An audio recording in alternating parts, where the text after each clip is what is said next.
એટલે કહે છે યામ અવોચામ, જે વિશે કહેવામાં આવ્યું સત્યમ જ્ઞાનમ અનંતમિતિ.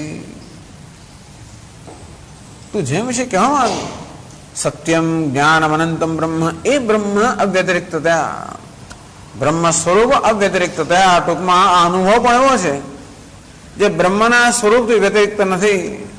બ્રહ્મનું કયું સ્વરૂપ છે? સત્યમ જ્ઞાનમ અનંતમ. સત્ય એને કહેવાય જેમાં કોઈ પ્રકારનું પરિવર્તન ના હોય. ત્રિકાલે વિતિષ્ઠતિ, ત્રણેય કાળમાં જેમાં કોઈ પરિવર્તન ના થાય નામ સત્ય. જ્ઞાન એને કહેવાય જે ચેતન સ્વરૂપ હોય, જ્ઞાન સ્વરૂપ હોય, જેમાં સભાનતા રહેલી છે. અનંત, જેમાં કોઈ પ્રકારનો ભેદભાવ, જે અનુભવ કરનાર, અનુભવ થનાર એવા ભોગતા, ભોગ્ય, ભોગ એ પ્રકારના વિભાગ રહિત એવા ભોગ છે.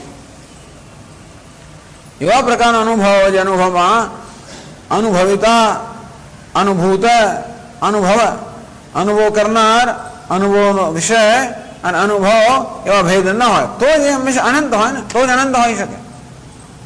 અનંત અનુભવ, અનંત જ્ઞાન, અનંત ભોગ. એક અનંત શબ્દ લગાવ, અનંત એટલે નિત્ય એવો શબ્દ લગાવ્યો એટલે અનુભવનો આપણો જે સામાન્ય ખ્યાલ છે એ સામાન્ય ખ્યાલમાં નિવૃત્ત થઈ જવા માટે કોઈ શબ્દ માટે મારામારી કરવાની જરૂર નથી.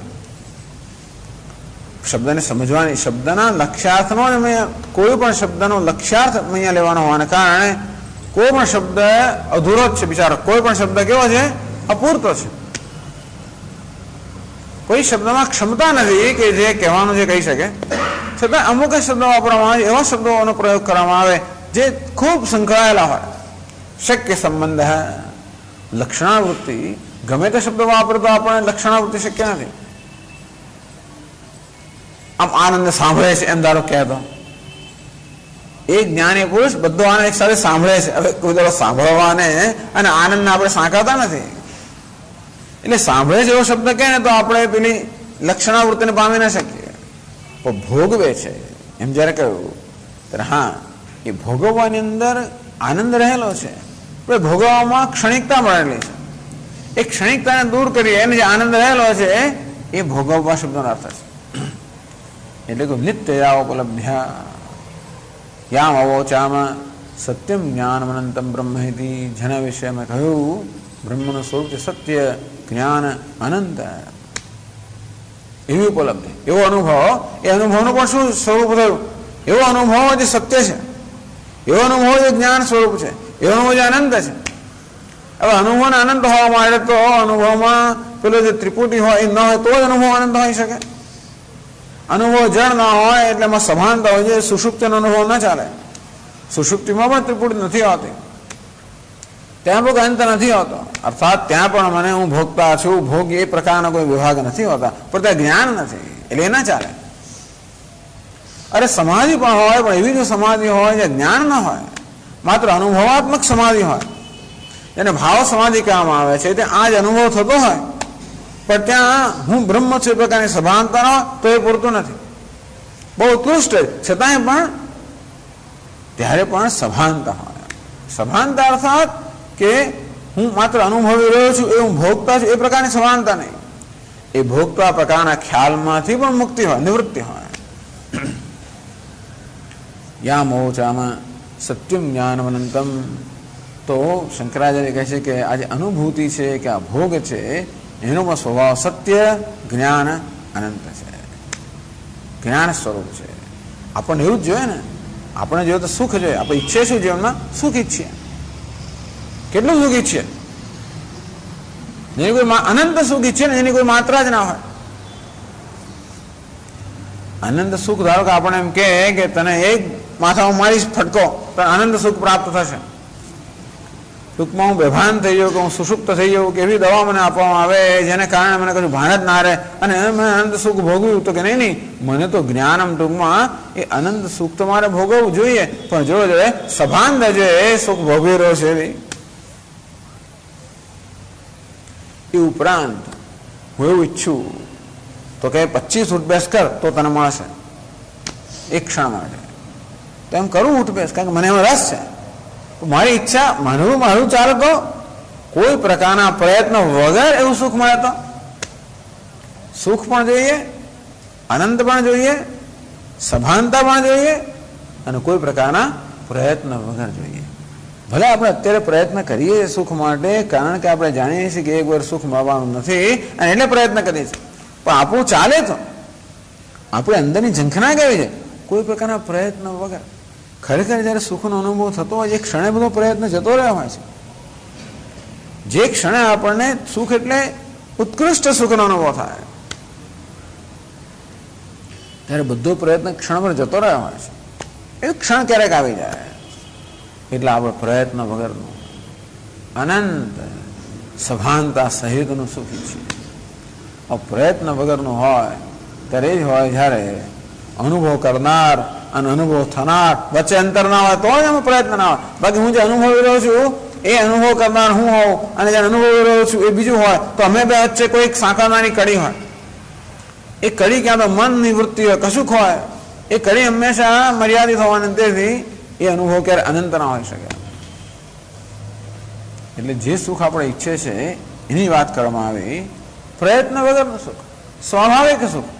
એનો અર્થ એ થયો કે સ્વયં સ્વાભાવિક રીતે સ્ફૂર્ત સુખ, એવું થયું ના અર્થ. હું અનુભવ કરતો નથી, પણ સુખ એની જાતે સ્ફુરી રહ્યું છે. જેમ જપ કરતા કરતા કરતા પણ આપણે જપ કરીએ, ઓમ નમઃ શિવાય, ઓમ નમઃ શિવાય, આપણે કર કરી જુદી વાત છે. એટલા માટે જ આપણું મન વિચલિત થઈ જાય, થતું હોય છે. પણ એક એવો સમય જયારે આવે, આ જપમાં આપણું મન એવું નિષ્ઠ બની જાય કે જપ એની જાતે સ્ફૂર્તો થાય, એની જાતે જ ઓમ નમઃ શિવાય થતું હોય. તો એમાં જ આપણો કોઈ પ્રયત્ન ના હોય, તો ત્યાં નિષ્ઠા હોય. નિષ્ઠા ત્યાં જ હોય જ્યાં પ્રયત્ન નથી. જ્યાં સુધી પ્રયત્ન છે ત્યાં સુધી નિષ્ઠા શક્ય નથી. તો પ્રયત્ન કરનાર હોય છે, એની અંદર કોઈ પ્રકારનો પરિશ્રમ હોય છે, અંદરથી એ પ્રયત્ન કરવો હંમેશા શક્ય નથી હોતું. જ્યારે પ્રયત્ન ના થાય ત્યારે છૂટી જાય, અંદરથી નિષ્ઠાનો અર્થ જ્યાં કોઈ પ્રયત્ન નથી. આ સુખના અનુભવમાં કોઈ પ્રયત્ન નથી. પ્રયત્ન વગરનું સુખ, પ્રયત્ન વગરનું સુખ, સત્ય અર્થાત જેનો ક્યારે નાશ ન થાય એ પ્રકારનું સુખ, અનંત અર્થાત જેની કોઈ મર્યાદા ન એ પ્રકારનું સુખ. એટલે શું? આત્માનું સુખ. ટૂંકમાં આત્માના સુખની આડે જે કે અવરોધો હતા એ અવરોધો દૂર થઈ ગયા, એટલું જ છે. આત્મા સતત સ્ફુરી જ રહ્યો છે. અહમ અસ્મી, હું છું એમાં મને કોઈ શંકા નથી. અહમ ભામી એમાં કોઈ શંકા નથી. પણ હું પૂર્ણ છું એ વસ્તુ અત્યારે મારા અનુભવનો વિષય નથી. કારણ કે પૂર્ણતાની આડે અજ્ઞાનનું આવરણ છે. અજ્ઞાન અહંકાર, મમકાર, રાગ, દ્વેષ, અભિનિવેશ, આ બધા અહંકારની જે ઉપજે છે એ બધા એ આનંદની અભિવ્યક્તિમાં સ્ફુરણમાં આડે આવે છે. આત્માનું સત્ય સ્વરૂપ છે એની સ્ફુરણને આડે નથી આવતા. આત્માનું જ્ઞાન સ્વરૂપ છે એના સ્ફુરણને આડે નથી આવતા. આત્મા અનંત સ્વરૂપ છે એના સ્ફુરણની આડે આવે છે. કોણ આવે છે? પેલું અજ્ઞાનનું આવરણ.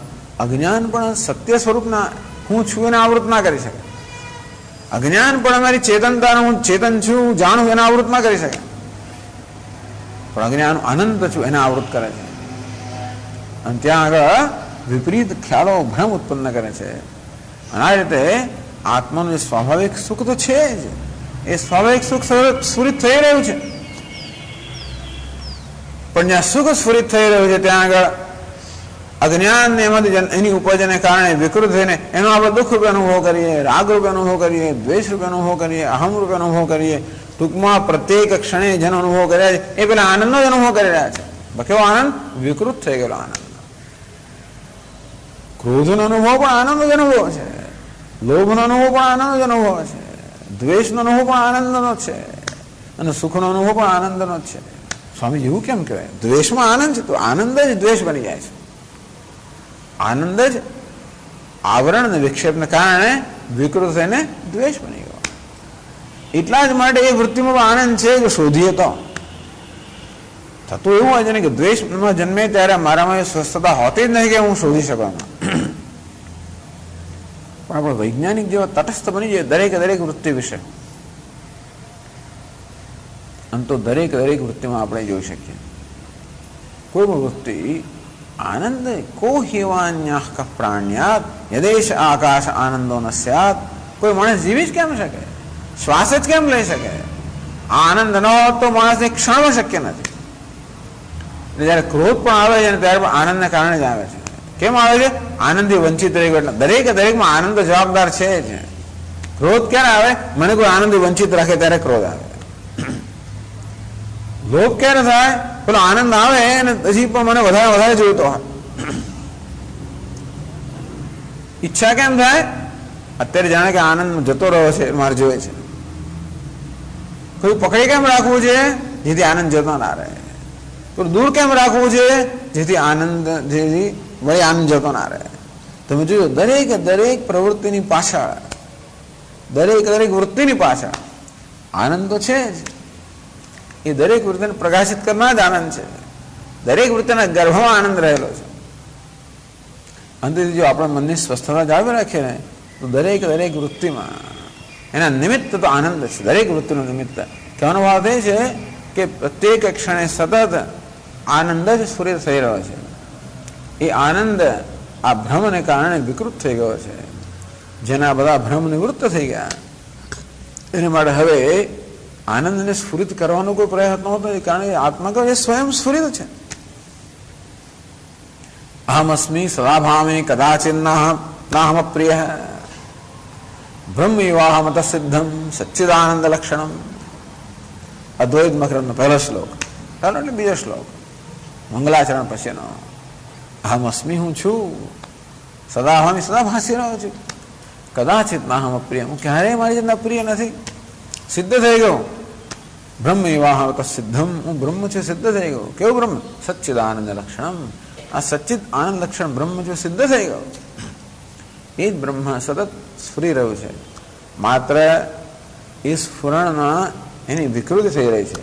આપણા મન વડે એ વિકૃતિ દૂર થઈ ગઈ. એટલે આત્મા એના સ્વરૂપમાં જે સ્ફુરિત થતો હોય, શુદ્ધ સ્વરૂપમાં સ્ફુરિત થતો હોય, એનું નામ જ આનંદ. એટલે એ અનુભવ કેવો છે? પ્રયત્ન વગરનો અનુભવ.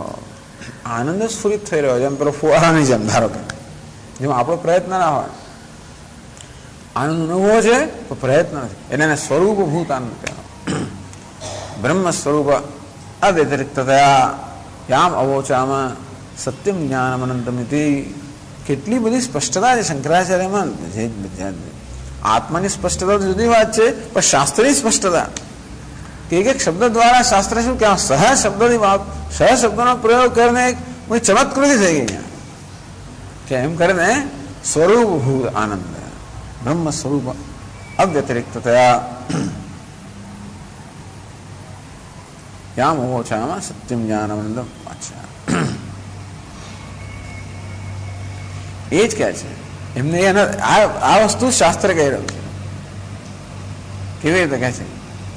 તદુચ્યતે બ્રહ્મણા સહ ઇતિ. આ સહ શબ્દને બે રીતે લેવામાં આવ્યો.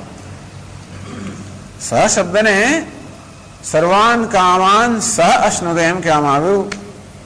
એ સહ શબ્દનો અર્થ સાથે, એક સાથે, યુગપત એવો કરવામાં આવ્યો. બ્રહ્મણા સહ, બ્રહ્મણા ત્રીજી વિભક્તિ, બ્રહ્મણા સહ, બ્રહ્મની સાથે પાછું. એવું કેવું સાથે? એવું સાથે, કેટલું સાથે?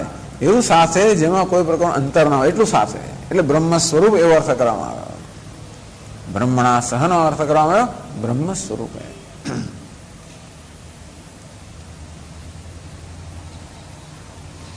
યત સર્વાન કામાન કામાનામ અનુભવ યોગોપદ્ય મુક્તમ તદેવ બ્રહ્મણા સહિતિ સહ શબ્દેન ઉચ્યતે. હવે એની ચર્ચા આવતા ક્લાસમાં આપણે કરવી પડશે. સહ શબ્દના બે અર્થ થાય. જાણીએ, સહ એટલે સાથે પણ સાહિત્ય. સહ એટલે સામે સાહિત્ય એટલે કે સાથે હોવા પણ સહિત. સહિત એટલે સાથે હોવું. સહિતસ્ય ભાવ સાહિત્યમ. સાહિત્ય એટલે સાથે હોવા પણ. આમ સહ શબ્દથી સાથે હોવાપણાનું સૂચન થાય છે. પણ સહ શબ્દથી સાથે એટલે એક સાથે એવો પણ અર્થ થાય ને. એટલે સર્વાન કામાન સહસ્નુતે એમ કહીને એક સાથે બધી કામનાઓ કે વિષયો સુખ ભોગવે છે એમ કહીને બ્રહ્મણા સહ એટલે બ્રહ્મની સાથે નહીં પણ બ્રહ્મ સ્વરૂપે. એટલે બ્રહ્મણા સહ એ સહનો બ્રહ્મ સાથે પણ પ્રયોગ કરીને યોગોપદ્ય અર્થાત એક સાથે પણાનો ત્યાં આગળ એક સાથે પણાનો ત્યાં આગળ અર્થ નિર્દેશ કરવામાં આવે છે. નહીં કે બ્રહ્મની સાથે બેસીને. એ પણ અર્થ એની ચર્ચા કરશું આવતી વખતે. એટલે એવા વૈષ્ણવ આચાર્ય એવો અર્થ કરે કે આ બ્રહ્મની સાથે બ્રહ્મણા સહ, ટૂંકમાં આવો ઈશ્વરનું બ્રહ્મનું જ્ઞાન પ્રાપ્ત કરીને મૃત્યુ પછી વૈકુંઠમાં જાય, ત્યાં પણ બ્રહ્મ છે એની સાથે આનંદ પામે. બ્રહ્મણા સહ એ પ્રકારની મુક્તિ, સાલોક્ય. પરમાત્મા એ જ લોકમાં આપણે જઈએ અને એની સાથે આનંદ ભોગવીએ, એની સન્નિધિનો આનંદ ભોગવીએ, એની સાથે આનંદ ભોગવીએ. બ્રહ્મણા સહ તો સાલોક્ય, સામીપ્ય, એની કક્ષાઓ પછી નજીકમાં જઈએ. જ્યારે દૂર હોઈએ નજીકમાં જઈએ. સારૂપ્ય, એના જેવા જ બની જઈએ. સાયુજ્ય, એનામાં સમાઈ જઈએ. પણ સહ કંઈક અંતર, કશુંક અંતર રહી જાય એ સહમાં.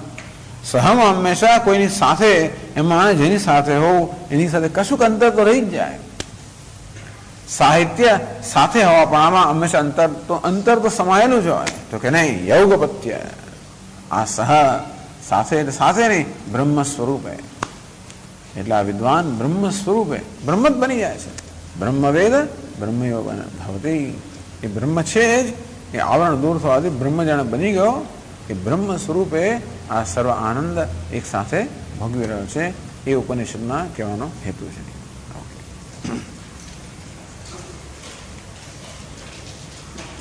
ઓમ પૂર્ણમદ પૂર્ણમિદં પૂર્ણાત પૂર્ણમુદચ્યતે પૂર્ણસ્ય પૂર્ણમાદાય પૂર્ણમેવાવશિષ્યતે. ઓમ શાંતિ શાંતિ શાંતિ.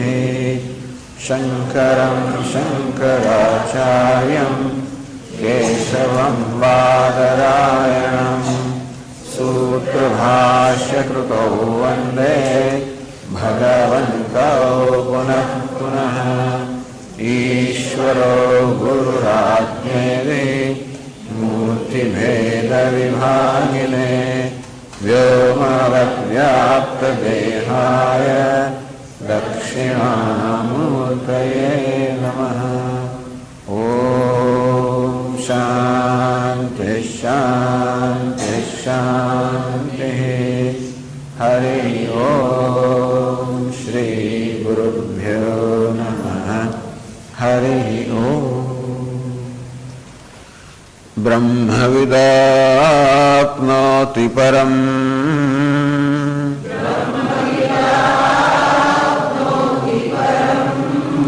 તદેશાભ્યુક્તા સત્યં જ્ઞાનમનંતં બ્રહ્મ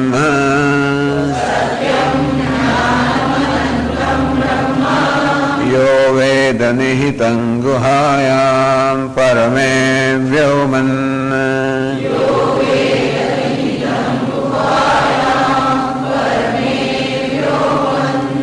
સોશ્નુતે સર્વાન કામાન સહ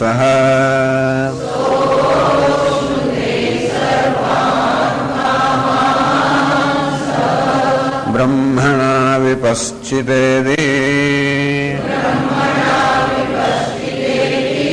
તસ્માદ્વા એતસ્માદાત્મનઃ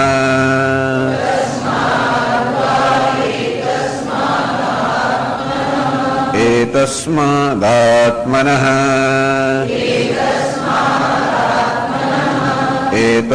एतस्मादात्मनः तस्माद्वा एतस्मादात्मनः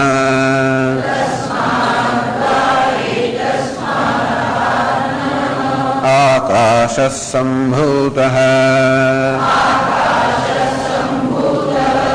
तस्माद्वा एतस्मादात्मन आकाशः सम्भूतः.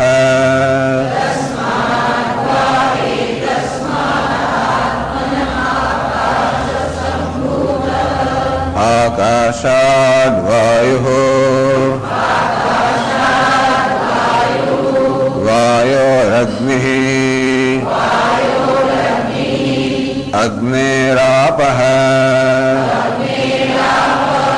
अद्यः पृथिवी पृथिव्या ओषधयः ओषधीभ्योऽन्नम्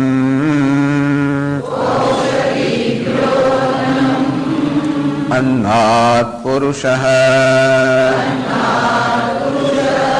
स वा एष पुरुषोऽन्नरसमयः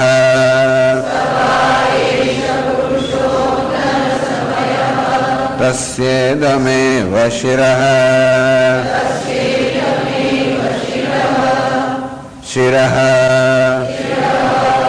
तस्येदमेव शिरः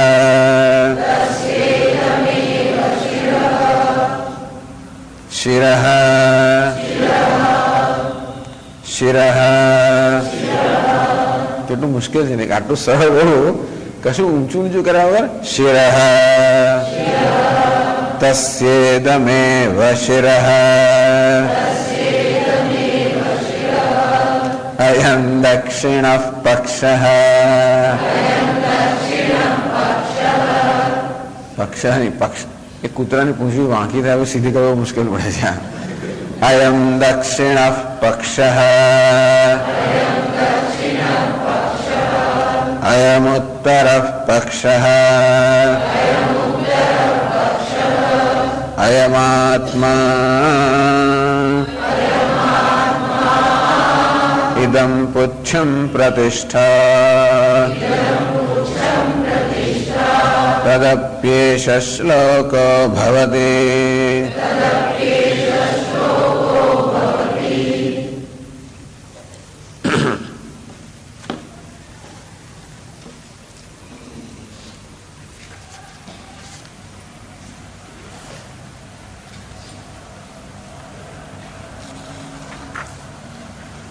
सत्यम ब्रह्मविद आपनोति परम तदेशाभ्युक्ता सत्यम ज्ञानम अनंतम ब्रह्म ब्रह्मविद आपनोति परम ब्रह्मनो ज्ञाता परम अर्थात अनंत ने प्राप्त करे छे तदेशा अभ्युक्ता ए विषय में आ एक ऋचा कहेवामां आवी छे सत्यम ज्ञानम अनंतम ब्रह्म आ ब्रह्म केवुं छे सत्यम ज्ञानम अनंतम ये शब्द समझाया सत्य अर्थात जे जेमां कोई प्रकारનું પરિવર્તન નથી વિચાર નથી જે નિર્વિકાર છે જ્ઞાનમ જે જડ નથી ચૈતન્ય છે અનંતમ જેમાં કોઈ મર્યાદા નથી અમર્યાદિત છે એવું જે સત્ય પણ છે જ્ઞાન પણ છે અનંત પણ છે એવું નથી કે સત્યમ જુદું જ્ઞાનમ જુદું અનંતમ જુદું જે સત્યમ છે એ જ જ્ઞાનમ છે જે જ્ઞાનમ છે એ જ અનંત છે જે અનંત છે એ જ બ્રહ્મ છે तो પછી આટલા બધા શબ્દો શું કામ વાપરે છે ખાલી બ્રહ્મ ગયો તો પણ ચાલત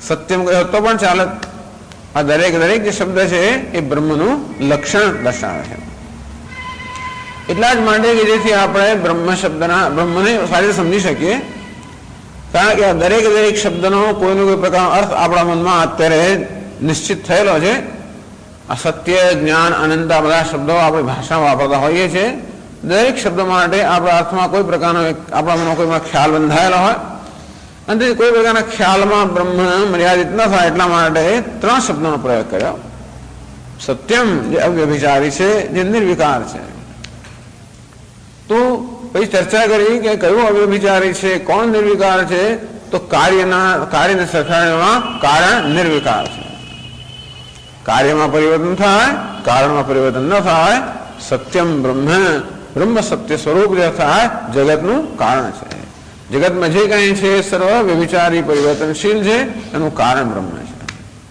તો પ્રશ્ન થયો કારણ તો જેમ કે માટી ઘડાનું ઉપાદાન કારણ છે એમ બ્રહ્મ પણ જગતનું ઉપાદાન કારણ હોય તો એ પણ જળ હોવું જોઈએ તો કે નહીં જ્ઞાનમ બ્રહ્મ બ્રહ્મ જગતનું ઉપાદાન કારણ છે સત્ય છે અને છતાં જળ નથી જ્ઞાન સ્વરૂપ ચૈતન્ય છે वो ब्रह्म ज्ञान है तो ज्ञान अर्थ तो एवं थाय ज्ञान ने दो अर्थ थी सके ज्ञान अर्थात अपना मन में जो घटक ज्ञान पटक ज्ञान आ प्रकार वृत्तिओ जन्मे छे ए प्रकारनुं ज्ञान है तो कने अनंतम ब्रह्म एवं जे ज्ञान होय जे ज्ञाता ने ज्ञेय अने ज्ञानम आ बधा ज्ञाता ने ज्ञेय करता जुदो होय एवं ज्ञान नहीं અનંતમ.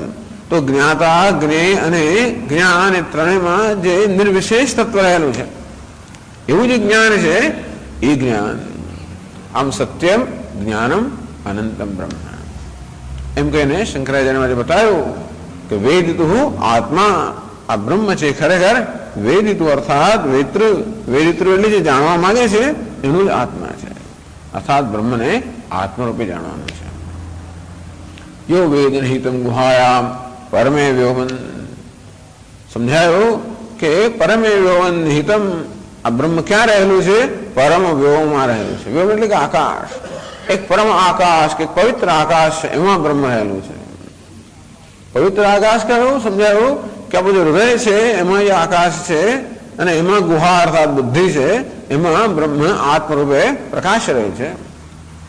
એટલે આત્મ સ્વરૂપે પ્રકાશેલું બુદ્ધિ ગુહામાં આત્મ સ્વરૂપે પ્રકાશેલું બ્રહ્મ, એ બ્રહ્મને એ રીતે જાણવાનું છે. યો વેદ નિહિતમ ગુહાયામ પરમે વ્યોમન, જે બ્રહ્મને આત્મતયા જાણે છે. સહ અશ્નુદે સર્વાન કામાન સહ બ્રહ્મણા વિપશ્ચિતા યદિ. તો સહ સર્વાન કામાન સહ અશ્નુદે એની ચર્ચા ચાલી રહી છે. સહ એવં બ્રહ્મ વિજાન કિમિત્યાહ. આ પ્રકારે બ્રહ્મને જે આત્મતયા જાણે છે એને શું થાય છે? કેમિતિ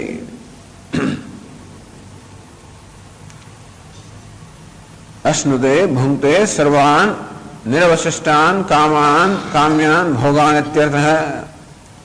પ્રશ્ન પૂછ્યો કે આ પ્રકારે બ્રહ્મને આપણે જાણીએ તો એમાંથી શું પ્રાપ્ત થાય? યો બ્રહ્મ ગુહાયામ પ્રત્યક્ષતયા સ્થિતમ અહમ બ્રહ્મ ઇતિ વેદ વિજાનાતિ સૈવ વિદ્વાન કિમ લભતે. આમ સત્યમ જ્ઞાનમ અનંતમ બ્રહ્મ, જે બુદ્ધિરૂપી હૃદય ગુહાની અંદર આત્મ સ્વરૂપ પ્રકાશ રહ્યું છે એ બ્રહ્મનું એ પ્રકારે જ્ઞાન થાય કે હું બ્રહ્મ છું. અહમ બ્રહ્મ ઇતિ, એ બ્રહ્મ જે સત્ય સ્વરૂપ છે, જ્ઞાન સ્વરૂપ છે, અનંત, એ હું છું. હું કોઈ જીવાત્મા નથી, હું કોઈ શરીર મન બુદ્ધિ ઉપાધિ નથી, પરંતુ આ જે અહંકારનું જે તત્વ છે મારામાં પણ સત્ય શું છે, એ કઈ વસ્તુ છે જે મારામાં સત્ય સ્વરૂપ અર્થાત મારું પરિવર્તન ન થતો હોય એ પ્રકારનું તત્વ મારામાં કયું છે? તો હું જે છું એ સતત પરિવર્તનશીલ છું. આમ જોવા જઈએ તો હમણાં કરતા ભોગતા સુખી દુઃખી જ્ઞાતા મનતા આમ જાત જાતના વેશ સતત લીધા કરું છું. આ બધામાં અહંકારના જુદા રૂપોની અંદર સત્ય શું છે? સત્ય થાય જેનો બાદ ન થાય, જે અવ્યભિચારી છે. આમ અહંકારના દરેક જે રૂપ છે, વેશ છે, એને જોડનારું એનું સાર તત્વ. જેમ કે બધા ફૂલમાં જે દોરો જેમાં ફૂલ પરોવાયેલા છે, બધા ફૂલને જોડનારું તત્વ છે. અંતે રીતે અહંકારના બધા રૂપોને જોડનારું કયું તત્વ છે? અહમ અહમ અહમ. ભલે સુખી દુઃખી કરતા ભોગતા આમ અહમના વેશ ભલે બદલાયા કરતા હોય, પરંતુ આ બધા વેશમાં જે નિર્વિશેષ છે અહમ, એ સત્ય હોઈ શકે. એ અહમ વળી કેવું છે? એ જળ છે કે ચેતન છે? નહીં, હું ચેતન છું, મારા જ્ઞાન સ્વરૂપ છે. અહમ અસ્મિ સદા ભામી, હું છું, હું સત્ય સ્વરૂપ છું જેનો બાધ નથી, કારણ કે અહમનો બાધ ન થઈ શકે. અને હું ચેતન ચૈતન્ય છું, જ્ઞાન સ્વરૂપ છું, એ બસ સ્પષ્ટ છે. પણ એ તો હું કેવું કરતા છું, જ્ઞાતા છું. અહમ છું ખરો, જ્ઞાતા છું તો કે નહીં અનંતમ. ખરેખર હું અજ્ઞાતા જ્ઞેય કે જ્ઞાન એ જાતનું જ્ઞાન નથી. હું જે નિર્વિશેષ ચૈતન્ય જેમાં કોઈ પ્રકાર અંત નથી, મર્યાદા નથી, એ પ્રકારનું આનંદ નિર્વિશેષ ચૈતન્ય છે. અહમ બ્રહ્મ ઇતિ. પહેલા આ રીતે બ્રહ્મનું પૃથક્કરણ કર્યું, બ્રહ્મ શબ્દનું, અને પછી બતાવ્યું કે બ્રહ્મ જે છે સત્યમ જ્ઞાનમ અનંતમ બ્રહ્મ, એને ખરેખર જાણવા માંગીએ તો એ બ્રહ્મ છે ક્યાં? જે સત્ય સ્વરૂપ છે, જ્ઞાન સ્વરૂપ છે, અનંત સ્વરૂપ છે, એ વળી બ્રહ્મ છે ક્યાં? એ મારાથી ભિન્ન હોય તો સત્ય ના હોઈ શકે. જો ભિન્ન હોય મારાથી, તો જે વસ્તુ મારાથી ભિન્ન હોય એ મારા દર્શનનો વિષય હોય, દૃશ્ય હોય, જળ હોય, એટલે જ્ઞાન ના હોઈ શકે. વળી મારાથી ભિન્ન હોય તો હું એમાં ન હોય, એ મારામાં ન હોય તો અંતવત અર્થાત મર્યાદિત હોય, આનંદ પણ ના હોઈ શકે. અને આ રીતે જે અંતવાન છે અને જે જળ છે એ સતત પરિવર્તનશીલ હોવું જોઈએ, માટે સત્ય પણ ન હોઈ શકે. એટલે બ્રહ્મ કે પરમાત્મા મારાથી ભિન્ન હોય તો એ સત્યમ જ્ઞાન અનંતમ ન હોઈ શકે. હું પોતે પણ સત્યમ જ્ઞાન અનંતમ કદાચ જેવો હોઈ શકું. અહમસ્મી સદાભામી કદાચિત નાહમ અપ્રિય. હું છું એમાં કોઈ પ્રકારનો નિર્વિવાદ છે. મારા વિશે નિર્વિવાદ વસ્તુ આટલી છે કે હું છું, બાકી બધું વિવાદાસ્પદ છે. હું ક્યાં છું, કેવો છું, કોણ છું, દરેકનો અભિપ્રાય જુદો હોય, મારો પોતાનો અભિપ્રાય એના વિશે સતત બદલાતો હોય, પણ મારી નિર્વિવાદ વસ્તુ કઈ છે? હું છું. બીજી નિર્વિવાદ વસ્તુ સદાભામી, હું છું, સતત પ્રકાશ રહ્યો છું, જ્ઞાન સ્વરૂપ છું, ચૈતન્ય છું, જળ નથી. પણ ત્રીજી વસ્તુ કદાચિત નાહમ અપ્રિય પણ નિર્વિવાદ છે. હું ક્યારે મારી જાતને અપ્રિય નથી. એટલે શું? અપ્રિય નથી એટલે સતત પ્રિય છું, અર્થાત સતત એ આનંદનો વિષય છું. નહીં તો મને કોઈ વસ્તુ પ્રિય ના હોય. જે આનંદ છે, આનંદ એવો હોવો જોઈએ જે ક્યારે મર્યાદિત ના હોય, તો જ પ્રિય હોય. આમ જે આનંદ છે એ જ અનંત છે. એટલે પૂછે છે કે મારા વિશે નિર્વિવાદ વસ્તુ કઈ, જેને કોઈ વિવાદ ન કરી શકે. અહમસ્મી સદાભામી કદાચિત નાહમ અપ્રિય. હું છું, સદા પ્રકાશ છું, ક્યારે પણ અપ્રિય નથી, સદા પ્રિય છું. યો બ્રહ્મ ગુહાયામ પ્રત્યક્ષતયા સ્થિતમ અહમ બ્રહ્મ ઇતિ વેદ. આ રીતે હૃદય ગુહાની અંદર, બુદ્ધિ ગુહામાં પ્રત્યક્ષ આત્મ સ્વરૂપે પ્રકાશના બ્રહ્મને, હું બ્રહ્મ છું એ જ જાણે છે. એટલે જે દ્વૈતી લોકો છે, લોકોને એમ લાગે તમે બ્રહ્મને, પરમાત્માને આ જીવની કોટીમાં લાવી દો છો. નહીં નહીં, જેને હું જીવ માનું છું વાસ્તવમાં બ્રહ્મ છે. એવું નથી કે હું પરમાત્માને જીવની કોટીમાં લાવો, પણ જીવનો સતત તિરસ્કાર કરી રહ્યો છું. વાસ્તવમાં હુંનું જે વાસ્તવિક તત્વ એનો તિરસ્કાર થઈ રહ્યો છે, એને જીવ કહીને, એને કરતા ભોગતા સુખી દુઃખી આ પ્રકારના બિરુદ આપીને સતત એનો તિરસ્કાર થાય. એ તિરસ્કાર મુક્ત થવા માટે છે. દુનિયામાં સૌથી વધારે તિરસ્કાર આપણે કોઈનો કરતા હોય તો આપણી જાતનો. બીજા બધાનો ભલે કરતા હોઈશું, પણ સૌથી વધારે તિરસ્કાર કોઈનો થતો હોય તો પોતાની જ જાતનો. સ્વામી દયાનંદજી મહારાજ કે એક શબ્દ જો એવો હોય જે જેનો દુરુપયોગ વધારે થતો હોય, એ શબ્દ છે હું. એટલે કહેવાય કે જો કશાનો સૌથી વધારે તિરસ્કાર થતો હોય, મારો પોતાનો. જયારે જયારે પણ મારી જાતને કરતા ભોગતા સુખી દુઃખી સ્ત્રી પુરુષ કહું છું, એ હુંનો તિરસ્કાર થઈ રહ્યો છે. આમ સદ આત્મ તિરસ્કાર, એનું નામ સંસાર. એમાંથી બધું દુઃખ સંઘર્ષ ઉત્પન્ન થાય. કેવી રીતે? આત્મ તિરસ્કાર કરતા અટકવું. કારણ કે આત્માનો તિરસ્કાર કરવાની જરૂર નથી. આત્મા તિરસ્કાર યોગ્ય નથી, તો અનાત્માને તિરસ્કાર કરવો યોગ્ય નથી. આ શરીર કદાચ તિરસ્કાર કરવો યોગ્ય હોય, સ્વામી કેવું છે આ શરીર, આ ઊંચું નથી ને નીચું નથી ને આ નથી, અનેક પ્રકારની ફરિયાદો હોય શરીર માટે. મન માટે ફરિયાદ, સ્વામી કુછ યાદ નહીં રહેતા है, चलो मन માટે ફરિયાદો હોય. बुद्धि कुछ समझ में नहीं आता है, बुद्धि માટે ફરિયાદ હોય. આપણે ફરિયાદ કેમ છે ખબર છે? કારણ કે અહમ ભાવ છે, મારે ફરિયાદ છે, બાકી ફરિયાદ નથી હોતી. જે અહમ ભાવ નથી, આ વૃક્ષો ને આ બધા અનેક બધી વસ્તુ આજુબાજુ હોય, ભલે ને ગમે તે હોય, પણ વાંકું ચૂકો હોય, મને કોઈ ફરિયાદ નથી. કેવું દેખાય છે? કેવું વાંકું ચૂકો હોય તો મને એમ કંઈક આશ્ચર્ય થાય, હા થોડું કુતૂહલ થાય, કેવું દેખાય છે. મારો હાથ વાંકું ચૂકો, બીજું કશું વાંકું ચૂકો તો હું અંદર આવ્યો તો વાંકું ચૂકો સ્વીકારી ના શકો. આમ જો બીજી કોઈ વસ્તુનો તિરસ્કાર તેમાં તૈયાર થતો હોય છે, જ્યારે એ વસ્તુમાં હું જોડાવું ત્યારે જ થાય. તિરસ્કાર વધારે બીજો થતો નથી, મારો નજીકમાં વધારે તિરસ્કાર થાય. સૌથી વધારે તિરસ્કાર મારો થાય, અને મારા નજીક ગયો અને એનો પછી બીજો તિરસ્કાર થાય. આમ જેટલો હું વધારે જોડાયેલો હોય એટલો વધારે તિરસ્કાર થાય. કારણ કે મારા પ્રત્યે થતો તિરસ્કાર ધીમે ધીમે ત્યાં આગળ ટ્રાન્સફર થાય, ત્યાં ધીમે ધીમે ત્યાં એનું અહીંથી ત્યાં જતો પાછું. કોઈ વસ્તુ માટે મને તિરસ્કાર, ઘૃણા કે રોષ ઉપજે તો સમજવું કે એમાં હું જોડાયેલો છું, કોઈ દિવસ ઉપજે નહીં. આમ દુનિયામાં જે થાય આપણે આરામથી બધા છાપા મારતો હોય, કંઈ થતું નથી. અમદાવાદમાં કશું થાય તો કેમ થયું, આપણે પોળમાં થાય તો કેમ વધારે થયું, ઘરમાં થાય તો પ્રશ્ન જ નથી.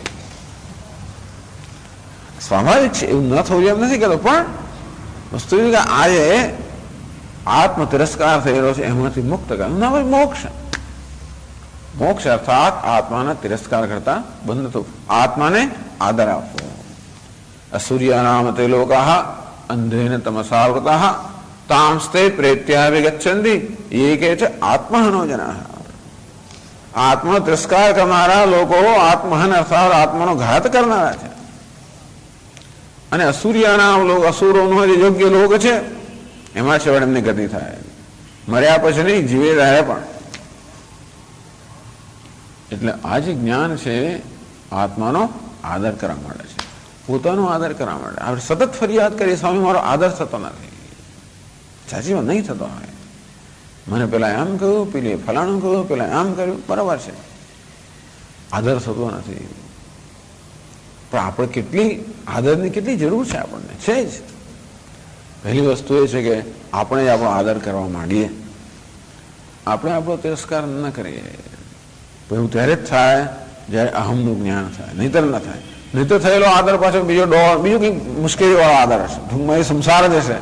લોકો પોતાનો આદર કરતા હોય છે, ઘમંડ રાખતા હોય. પ્રેશરનો આદર છે, શરીરનો આદર છે, મનનો આદર છે, બુદ્ધિનો આદર છે, ઉપાધિનો આદર છે, એ વળી બીજો ઘમંડ છે. એ આદર પણ મુશ્કેલી કરનાર.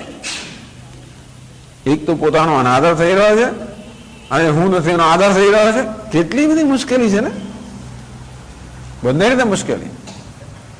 તો જેનો આદર કરવાની જરૂર નથી, નથી કહેતો કે શરીર આદર કરવા યોગ્ય નથી, એનો ભલે આદર થવો, દરેકનો આદર થવો જોઈએ. હું તો કોઈ જગતમાં કશું નથી જેનો આદર ન થવો જોઈએ. દરેક વસ્તુ આદરણીય છે, કોઈ વસ્તુ તિરસ્કાર યોગ્ય નથી. પણ જેનો જેવો આદર થવો જોઈએ એવો આદર થવો જોઈએ.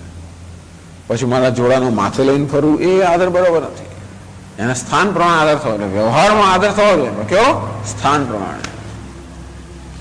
એક આત્મા જ એવો છે જેનો આદર નિર્વિવાદ અર્થાત એનો આદર એવો થવો જોઈએ કે જેમાં સ્થાન, દેશ, કાળ કે વસ્તુ કોઈ પ્રકારની મર્યાદા વગર આદર થવો જોઈએ. કોનો? આત્માનો. બીજા બધાનો આદર થવો જોઈએ, દેશ, કાળ અને પરિસ્થિતિની મર્યાદાને ધ્યાનમાં રાખીને આદર થવો જોઈએ. વ્યવહાર. એક આત્મા એવો છે, પરમાત્મા, જેનો આદર દેશ, કાળ કે સંજોગોની મર્યાદા વગર થવો જોઈએ, કારણ કે એ સર્વ દેશમાં, સર્વ કાળમાં, સર્વ સંજોગોમાં છે. અહમ બ્રહ્મ ઇતિ વેદ, બસ ઉપનિષદનું આ દર્શન છે. અહમ બ્રહ્મ, બ્રહ્મ એટલે આદરણીય, આત્માવારે દ્રષ્ટવ્ય. હે મૈત્રી, આત્મા દર્શન યોગ્ય છે, એના દર્શન કરવા જોઈએ. બધી વસ્તુનું દર્શન આપણે કરીએ છીએ, સૌથી દર્શન યોગ્ય કોણ છે? આત્મા. સહેવ વિજાન કિમ લભતે. આવું જેને જ્ઞાન થાય કે હું જ આદરણીય છું, અને હું કે સ્વામી પછી ઘમંડ ના થઈ જાય, હું બ્રહ્મ છું એમ કે મારો આદર કરવા માંડો, અહમનો આત્માનો આદર કરવા, તો પછી ઈગો, પછી ઘમંડ ના થઈ જાય. તો કે ના, કારણ કે હું જયારે મારી જાતનો આદર કરીશ ને, સાચો આદર, ત્યારે કોઈનો અનાદર કરવાની જરૂર નહીં પડે. હું જયારે ખોટા અહમનો આદર કરું છું ત્યારે બીજાનો અનાદર થતો હોય છે. જયારે અહંકારનો આદર કરું ત્યારે બીજા અહંકારનો, કારણ કે અહંકારનો આદર એવો છે કે બીજાનો અનાદર કરવાથી જ થાય. એક આદર એવો છે કે બીજાનો અનાદર કરવાથી થાય. બીજો આદર એવો છે જે બધાના આદરથી વિરોધી નથી, એવો આદર છે. તો કેટલાક આદર એવા છે ને કે બીજા આદરથી વિરોધી, એટલે એકને બેસાડી બીજાને નીચે મૂકવો જ પડે. શું કરીએ આપણે? એકની પ્રશંસા કરે એટલે બીજાની કંઈક ન ઈચ્છા હોય તો કંઈક થઈ જ જાય. એકની સ્તુતિમાં બીજાની નિંદા આવી જ જતી હોય છે. એકને આદર આપે એટલે બીજાને ઓછો આદર થઈ જ જાય. અને વ્યવહારિક આદર એવો છે કે બીજા આદરનો વિરોધી છે. એ વ્યવહાર છે. પારમાર્થિક આદર કેવો છે? જે કોઈ આદરનો વિરોધી નથી. ત્યારે જ મેં ખરેખર આત્માનો આદર કર્યો કહેવાય. જે આદર બીજાના આદર કરતા વિરોધી ના હોય. હું આત્માનો આદર કરું અને બીજાનો અનાદર કરું, એનો અર્થ થયો કે હું આત્માનો આદર કરતો નથી, અહંકારનો આદર કરું છું, ઉપાધિનો આદર કરું છું. હું નથી કહેતો કે ઉપાધિનો આદર ન કરવો જોઈએ, એ પણ ભગવાન આપેલી ભેટ છે, એનો જરૂર આદર કરવો જોઈએ. પણ પછી બધી ઉપાધિનો આદર થાય સારો, એક જ ઉપાધિનો થાય એના કરતા બધી વસ્તુ ભગવાને ભેટ આપેલી છે તો બધાનો આદર થાય તો સારો. અને એક આત્માનો આદર થાય બધા આત્માનો આદર થાય. એટલે જો હું ખરેખર વાસ્તવિક અહમને આદર કરતો થઈશ તો બીજા કોઈનું અનાદર કરવાનું કારણ જ ના રહે, અને તેથી ઘમંડનું કારણ જ ના રહે. ઘમંડ ક્યારે થતો હોય? જ્યારે કોઈક રીતે મારો આદર કરવા માટે બીજાનો અનાદર કરવો પડે, એ પ્રકારનો આદર જયારે કરવો એનું નામ ઘમંડ. પણ એ તો એવો આદરની વાત કરે છે જેમાં જે બીજા કોઈ આદરથી વિરોધી નથી. સહ એવમ બીજાને કેમ લભતે? આવું જ્ઞાન પ્રાપ્ત કરે કે હું આદરણીય છું, સર્વ આદરણીય છે. કેમ લભતે? સહસ્નુદે સર્વાન કામાન સબસર્ણમ આનંદ. આનંદ આડે અનાદર નામનું આવરણ હતું કે વિરોધ જતો રહો. આપણને આનંદથી વંચિત કઈ વસ્તુ રાખે છે? આવો વિરોધ, કશાકનો વિરોધ એ આનંદથી વંચિત રહે. કોઈ વસ્તુનો વિરોધ મનમાં થાય, આનંદથી વંચિત રહો. તમે જ વિચાર કરજો, ક્યારે મને ગમતું નથી આવતું, મનમાં કશોક વિરોધ હોય ત્યારે, કંઈક આને ગમતું હોય, પેલું ના ગમતું હોય, કશાકનો વિરોધ હોય. હું ઈચ્છું કે આ વસ્તુ છે એને કદાચ જયારે જુદી હોય, કંઈક ફેરફાર ઈચ્છું, પરિવર્તન ઈચ્છું, બહાર પરિવર્તન ઈચ્છું, મારામાં પરિવર્તન, કશાકમાં પરિવર્તન ઈચ્છું, કંઈક પ્રકારનો અસંતોષ કે વિરોધ, અસંતોષ એટલે વિરોધ હોય, અસ્વીકાર હોય, તો મને વિરોધ હોય, કશાનો અસ્વીકાર, એક જરીક વસ્તુનો પણ વિરોધ હોય તો પણ મનમાં કંઈક ખટકો રહી જતો હોય. બધું ગમે પણ એક વસ્તુ ના ગમતા તરત કંઈક વિરોધ રહી જાય મનમાં. એ સીધું ન થાય ત્યાં સુધી મને ચેન ના પડે, બેચેની રહે. એ જયારે આપણને કોઈ વસ્તુનો સ્વીકાર ન હોય ને તે મનમાં બેચેની હોય. આજે બેચેની છે ને એ જ ખરેખર આત્માના આનંદમાં અવરોધરૂપ છે. માણસ જયારે અહમને બ્રહ્મરૂપે જાણે ત્યારે કશી કોઈનો વિરોધ જ ન રહે, અંતો પછી એના આનંદની અભિવ્યક્તિમાં કોઈ પ્રકારનો અવરોધ જ ના રહે. સહ અશ્નુદે સર્વાન કામાન સહ. એવું પણ નથી કે એને કામ આનંદ ભોગવવાનો છે. અશ્નુદે શબ્દ વાપરવાનો, અશ્નુદ એટલે કે ભોગવે છે. કામાન સહ, સહ એટલે એક સાથે, બધી જ કામનાઓ એક સાથે ભોગવે છે. કામાન નો થયો કામ્યાન ભોગાન, એટલે આનંદ ખરેખર થયો. કામ એટલે કે ઈચ્છા, ઈચ્છા એટલે કે ખરેખર ઈચ્છિત વસ્તુ, અને ઈચ્છિત વસ્તુ ખરેખર વસ્તુનો પણ આનંદ છે. તેથી સર્વ આનંદને એક સાથે ભોગવે છે. કિમ સ્મદાદિવત પુત્ર સ્વર્ગાદિન પર્યાયણ ભૂંગતે. શું આપણે જેવી રીતે પુત્ર સ્વર્ગ જુદા જુદા વસ્તુઓનો આનંદ એક પછી એક ભોગવતા હોઈએ? આપણે આનંદ ભોગવીએ એક સાથે ન ભોગવીએ, એક પછી એક ભોગવીએ. પુત્રનો આનંદ લો, પછી મિત્રોનો આનંદ લો, પછી બીજા કશાનો આનંદ લો. આમ આપણે એક સાથે એક જ વસ્તુનો આનંદ લઈ શકીએ, એક સાથે અનેક વસ્તુનો આનંદ ન લઈ શકીએ. આપણું મન એક સાથે એક વસ્તુ કરી શકે, અનેક વસ્તુ ન કરી શકે. તો કે નહીં, સહ યુગપત એક ક્ષણોપારૂઢાન એવ એકયા ઉપલબ્ધ્યા સવિતૃ પ્રકાશવત નિત્યયા બ્રહ્મ સ્વરૂપ અવ્યતિરિક્તયા યામ અવોચામ સત્યમ જ્ઞાનમનંતમ ઇતિ. તો કે નહીં, આ તો યુગપત એક સાથે જ બધો આનંદ ભોગવે છે. એક સાથે એટલે કેવું? એક ક્ષણ ઉપારૂઢા, ઉપારૂઢ અનેકા ઉપારૂઢાન એવ એકયા, એક ક્ષણ ઉપારૂઢાન એવ એકયા ઉપલબ્ધ્યા. એક જ ક્ષણની અંદર એટલે આપણે એક ક્ષણમાં એક પ્રકારનો આનંદ ભોગવી શકીએ એ વિષયનો, એવી એક ક્ષણની અંદર બધો આનંદ એક સાથે ભોગવે છે. સવિત્ર પ્રકાશવત નિત્યયા. સવિતા અર્થાત સૂર્યનો પ્રકાશ નિત્ય હોય, અર્થાત પ્રયત્ન રહિત ન હોય. સહનો અર્થ શું છે? પ્રયત્ન રહિત. સામાન્ય રીતે સુખ કે આનંદ અનુભવ લેવાનો કોઈક પ્રયત્ન હંમેશા હોય, કોઈક નિમિત્ત હોય. નિત્યા બ્રહ્મ સ્વરૂપ અવ્યતિરિક્તયા યામ અવોચામ સત્યમ જ્ઞાનમ અનંતમ. કહ્યું એ પ્રમાણે એનું સત્યમ જ્ઞાનમ અનંતમ એ રીતે આનંદ ભોગવે છે. પોતે સત્ય જ્ઞાન અનંત સ્વરૂપ છે. અર્થાત આનંદ ભોગવતો પણ નથી, ખરેખર તો આનંદ આપોઆપ જ અભિવ્યક્ત થાય છે. આપણે કહ્યું તે પ્રમાણે આનંદ કોઈ ભોગવવાની વિષય જ નથી. આનંદ આત્માનું સ્વરૂપ જ છે. આપણે એમ કહીએ કે મેં આનંદ ભોગવ્યો, એવું ત્યારે થાય જે ક્ષણે એ આનંદ આડે પ્રતિબંધ હોય દૂર થાય. જે ક્ષણે આનંદ આડે રહેલો પ્રતિબંધ દૂર થાય એ ક્ષણે આનંદ ભોગવે એમ કહીએ. સૂર્ય પ્રકાશ એમ કહીએ આપણે. સૂર્ય ક્યારે પ્રકાશે? સૂર્યના પ્રકાશની આડે જે પ્રતિબંધ છે દૂર થાય તો આપણે કહીએ સૂર્ય પ્રકાશ.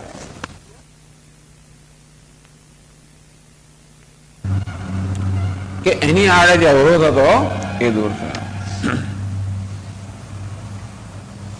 પણ આપણો અવરોધ બધું પૂરેપૂરો દૂર થતો નથી. ક્ષણમાં દૂર થઈ જાય પછી આવી જાય, ક્ષણમાં પછી આવી જાય.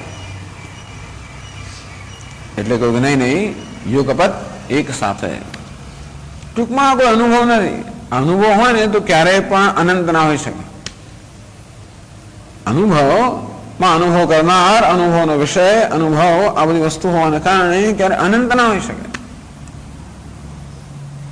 આ શું છે?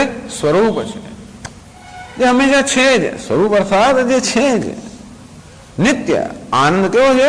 નિત્ય છે, ઉત્પન્ન કરેલો નથી. ઉત્પન્ન થતો હોત તો જરૂર એનો નાશ થવાનો હતો, પણ આગળ ઉત્પન્ન થયેલો નથી. આ કેવો છે?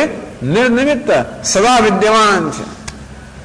જે વિદ્યમાન છે એ વર્તમાન થાય, અર્થાત જે છે એ આપણા જ્ઞાનનો કે એ અભિવ્યક્તિનો વિષય બને. બસ આટલું જ થયું.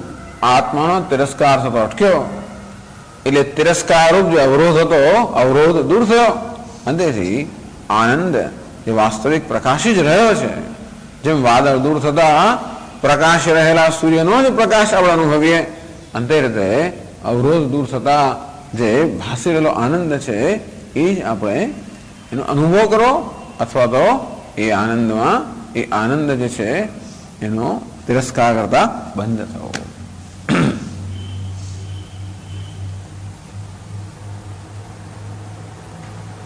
તદુચ્યતે. આ વસ્તુ કઈ? બ્રહ્મણા સહ અશ્નુતે સર્વાન કામાન સહ બ્રહ્મણા વિપશ્ચિદેતિ. આ બ્રહ્મણા સહ શબ્દ છે ને બે જગ્યાએ વાપર્યો. આમ તો સહ અશ્નુતે સર્વાન કામાન સહ, બધા જ કામાન સહ એટલે કે સાથે. સાથે એટલે કે એક સાથે. સહ શબ્દનો બીજો ઉપયોગ કર્યો, બ્રહ્મણા સહ.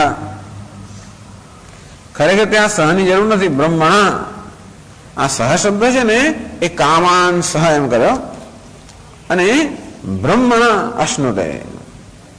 બ્રહ્મણા અશ્નુતે એટલે કે બ્રહ્મ સ્વરૂપેણ અશ્નુતે. આ બ્રહ્મા એ તૃતીયા વિભક્તિ છે.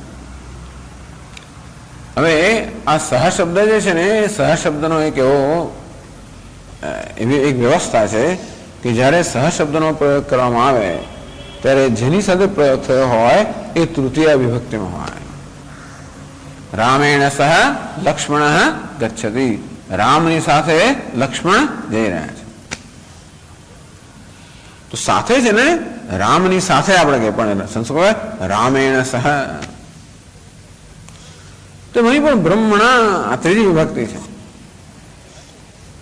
અને સહ શબ્દને બ્રહ્મણા સાથે પ્રયોગ કરીએ. બ્રહ્મણા એટલે બ્રહ્મની સાથે,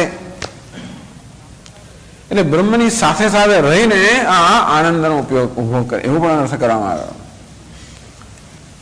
એટલે જે બ્રહ્મને આત્મા કરતા જુદો માને છે, જેમ માનતો કે બ્રહ્મ કે પરમાત્મા કોઈક લોકમાં છે, વૈકુંઠ વગેરે કોઈ લોકમાં છે, એ વાક્યનો કેવો અર્થ કરે? સહ અશ્નુતે સર્વાન કામાન બ્રહ્મણા સહ. બ્રહ્મની સાથે, પરમાત્માની સાથે બધી કામનાઓ, બધા સુખ કે ઉપભોગ ભોગવે છે. કેવી રીતે? તો કે વૈકુંઠમાં જાય.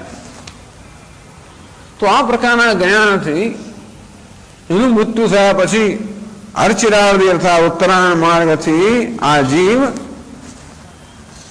એ યાત્રા કરે, એની ગતિ અને ક્યાં જાય? બ્રહ્મલોકમાં. તો એ શાસ્ત્રને બ્રહ્મલોક કહે છે ને, પછી વૈકુંઠ કે કૈલાસ કે જે કે નામ આપ્યું હોય જે નામ આપવું આપો, દરેક જણ જુદું જુદું નામ આપે. દરેક જણ કે અમારો લોક પેલાથી ચડી આપે છે. જેમ નવા નવા મહાપુરુષો આવે તો એમનો અનુભવ કે પેલા કરતા અમારો વધારે છે. તમારો તો ખાલી આ વૈકુંઠ લોક છે ને, એના કરતા અમારો પેલો વધારે છે. ગોલોક એના કરતા પેલો અમારો વધારે છે. એમ કરીને હવે અત્યારે છેલ્લા સ્વામિનારાયણ લોક તો બધા કરતા કેટલો ને કેટલો ઉપર છે. આ બધા નીચેના છે. આ બધા વાસુદેવ ને આ બધા તો અધિકારીઓ છે. જે લોક કહેવાય ટૂંકમાં ભગવાન એ લોકમાં છે, એનું નામ બ્રહ્મલોક. બ્રહ્મણા સહ લઈ જાજે શ્રીનાથજી, લઈ જાજે તારા ધામમાં. તો ભગવાનનું ધામ છે, જે નામ આપે એ ખોટું છે નથી કહેવા માંગતા આપણે. એવું નથી કે એવું ધામ નથી, કે ભક્તો ધામમાં જતા નથી, એવું આપણે નથી કહેવા માંગતા. કહેવાની જરૂર નથી. એટલે એ કહે છે ખોટું છે એવું નથી કે ભગવાનનું ધામ નથી. ના, બધું ધામ અહીં જ છે એવું માનવાની, એવું આગ્રહ રાખવાની જરૂર. સ્વામી સ્વર્ગ તો અહીંયા જ છે એવો આગ્રહ રાખવાની જરૂર નથી. તો સ્વર્ગ નરક અહીં જ છે, પણ એવું શું કેમ આગ્રહ રાખો? હોય કે દુનિયા આપણે જોઈ વળ્યા છે, બ્રહ્માંડનું આપણે જ્ઞાન છે કે સ્વર્ગ નરક નથી, કે એવા લોક નથી. હશે. અને એ સ્થળની વાત નથી કરતા, એ લોકની વાત કરે છે. અર્થાત એ અમુક પ્રકારની કોન્શિયસનેસ અર્થાત અમુક પ્રકારના જ્ઞાનના સ્તરની જ વાત કરી રહ્યા હોય છે. પણ એ હોય તો પણ એથી પણ ચઢિયાતી વસ્તુની કહેવામાં આવે એટલા માટે એનો આપણો વિરોધ નથી, પણ ત્યાં પણ અટકવાની જરૂર નથી. આપણે એટલું જ કહીએ છીએ જે ભલે લોક રહે ને, પણ ત્યાં સુધી રાહ જોવાની પણ જરૂર નથી. એટલે મૃત્યુ પછી થાય એવું પણ જરૂર નથી. એટલે પેલા લોકો એમ કે બ્રહ્મણા સહ, એટલે બ્રહ્મ અર્થાત પરમાત્માની સાથે ત્યાં એમના લોકમાં જાય મૃત્યુ પછી, અને ત્યાં રહીને ભગવાનની સાથે રહીને બધી જે બધા ભોગ અર્થાત બધા જ આનંદ છે એ ભોગવે છે. કે બ્રહ્મણા સહ આવ્યું ને, તૃતીય વિભક્તિ આવી. આ વાત તો બરોબર છે. તૃતીય બ્રહ્માજીની બ્રહ્મની એટલે પરમાત્માની સાથે. તો આ તૃતીય વિભક્તિ છે ને ક્યાં લેવી? એક પ્રશ્ન છે. તો કે જો સત્યમ જ્ઞાન અનંતમ બ્રહ્મ યો વેદ નિહિતમ ગુહાયામ પરમે વ્યોમન સો શ્રુતે સર્વાન કામાન સહ બ્રહ્મણા વિપશ્ચિતેતિ. આપણે જરા તૈત્રીય ઉપનિષદ પાઠ કરીએ ત્યારે કેવો પાઠ કરતા હોઈએ છીએ? સો શ્રુતે સર્વાન કામાન સહ, ત્યાં અટકી જઈએ. બ્રહ્મણા વિપશ્ચિતેતિ. આ સહ શબ્દ ક્યાં જાય છે? સર્વાન કામાન સાથે જાય છે. એટલા માટે સર્વાન કામાન સહ અશ્નુતે, બધી જ કામનાઓ, બધો જ આનંદ એક સાથે ભોગવે છે. એ સહ બ્રહ્મણા સાથે નથી જતું, પણ સર્વાન કામાન સાથે જાય છે. એટલે સહ અર્થનો કર્યો સાથે, એક સાથે, યુગપદ એક સાથે. એક સાથે બધી કામનાનો અનુભવ થાય, બની જ કેમ શકે? એક સાથે કે બધી કામનાનો અનુભવ થાય? આપણો તો અનુભવ છે કે એક સાથે એક જ વસ્તુનો અનુભવ થાય, એટલે કહું ત્યારે જ એક સાથે બધી કામનાનો, એક સાથે બધા આનંદનો ત્યારે જ અનુભવ થઈ શકે જ્યારે બ્રહ્મણા ઇતિ. આ બ્રહ્મણા સહ કહેવાય છે, બ્રહ્મણા ઇતિ. હું આટલે સુધી આપણે આવ્યા હતા ગયા વખતે. ક્યાં સુધી આવ્યા છે કે આપણે આગળ ગયા હતા? હું માનું છું હા આટલે સુધી છે ને.